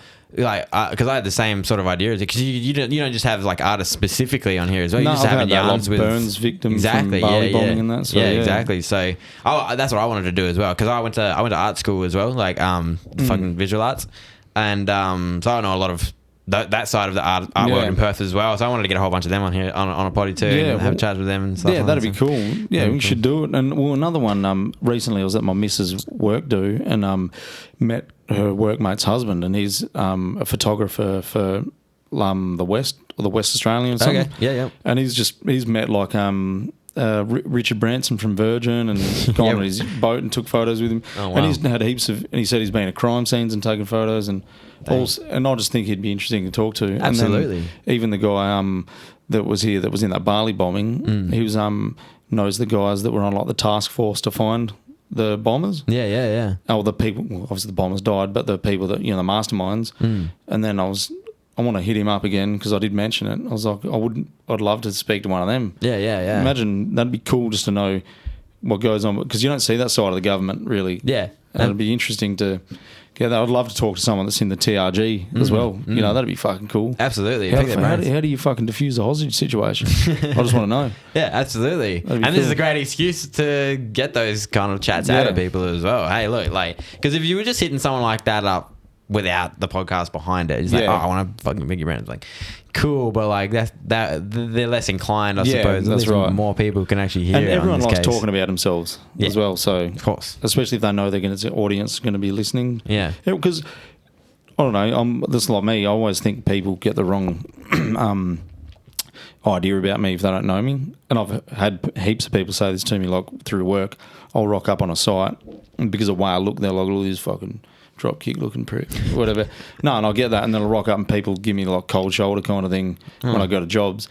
What, are they judging you on your tattoos or something? All the time. And then at the end of the job, because I was always super nice to them and really professional with it, at the end, 90% of the times this happens, no lie, they go, "Man, fucking just want to say," they almost feel compelled to tell me, "Oh, hey, just let you know, when you come here, I thought you looked a bit dodgy, but you're actually fucking the nicest guy, and you did a great job. We'll be asking for you back next time." And oh, thanks, man, no worries. And then they add me on Facebook and shit. And I'm just thankful that there's still people out there that are judging people properly on their character and not judging them on their things that are not their character. Yeah, but I do the same, man. To be honest, sometimes I see someone, I'm like, "Look at this cunt," and then you meet them and you're like, "Oh, they're fucking." Everyone's guilty of it, I think.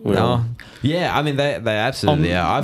I've definitely curbed that shit. I've tried to a lot, but I found I was doing it more when I was depressed because you try to bring people down to you. Exactly. You like pick on everything because you feel shit yourself and you're like, "Oh, fuck, look at this fucking shit." Yeah, how dare this person not feel like I'm feeling? Yeah, look at this fucking faggot smiling. What a fuckhead! How dare he smile? People be harboring too much anger, too much hate around there. Hey, I just I think I've gotten to the point in my life where I recognize that shit pretty hard out now, and I generally try and not so much like put up a wall or whatever, but I'm really kind of good at keeping them negative vibes. Like out of here. And I'm the same. I try to be the same. Although I will say that sometimes, not the judgy thing so much these days, because I've tried to be aware of that and stop doing it. But as far as just negative, because I can be negative, Yeah, negative, and I just try not to be because I'm a pessimist. And it's hard. Well, I mean, the world is the world. The world is what it is. That's right. And sometimes I'll just go, you know what? I'm not going to read any shit online. I don't give a fuck about this government shit. And because there was a time there where I was like, always like, oh fucking government shit about the COVID. And then I was like, you know what? It's gonna make you upset. I ain't affecting shit. I'm just gonna for now. I just want to tune out and I just want to enjoy my life. You got to. I want to enjoy my life because you see them people that just fucking obsess about it. And the problem is that people be worrying too much about the future and the past and stuff. Whereas actually, like you gotta be in the now, bro. You gotta be living in the moment and just everything that's under your control. Just fucking concentrate on that. Focus on yourself. Yeah, no, definitely. Focus on things in your power and just honestly spread positivity. Like in your own realm. I'm hearing Whereas you, like man. when you go down that rabbit hole that you're talking about and stuff, it's real easy to spread negativity because that is what it is. And you want other people to be aware of it as well. You never feel better after. But if you're always positive about things, and you always feel better. You know what I mean? Yeah. And I noticed that recently with work. I was going through a phase where I was hating my job, and I was coming home and yelling at the kids and the missus. Because I was just unhappy, and it was affecting my own life. And then I was talking to a workmate, and he's like, "Man, I just smile and wave." He goes, "No one wants to go to work," and they just put it in a good perspective. And then I went to work, and then with a different attitude, and I kind of actually enjoyed work more. I was just like, man, got a bit of a rewire. You need that though, man. Yeah, absolutely. Because no one's fucking perfect. In multiple points of your life as well. You need it more often than you think too sometimes. For me, because I just have that propensity to be negative easy. Yeah, no, for sure. And like, I was like that for the most part of my my upbringing and stuff. Even though like people might see me as a positive kind of guy, I definitely don't stray from the nasty side of life because I've been exposed to a bunch of it. You can't always be positive. I think it's got to be a balance as well. It's got to be a balance. If you're always positive, you'll burn yourself out, and then you'll just have a breakdown or something. It's frustrating. It's frustrating to see people that don't have like sort of awareness about that stuff. They like to live in the bubble, that's frustrating as well. It can make you angry too, but the way of like getting them out of that bubble is not getting angry at them, I tell you that much. It just makes things worse. So. No, exactly. You just gotta be good, be cool. But yeah, that's my message to the bubblers. All three good guys. Yeah, three. My mum and my dad and my auntie. Shout outs, mum. You may or may not be listening to this. You like to check my shit out, so that's good. Yeah. Anyone else? Thank you. Yeah, thanks for coming too, man. Appreciate it. Yeah.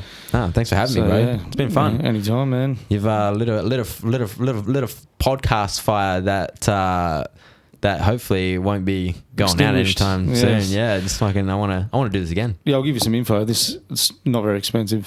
Sick. If you got a bit of spare cash laying around or tax time, that's when I did this. Yeah. Tax time, had that couple grand sitting there. Yeah, let's go. And cool. Yeah. Sweet. Cool, man. Cool. All right. Cheers, man. See you, bro.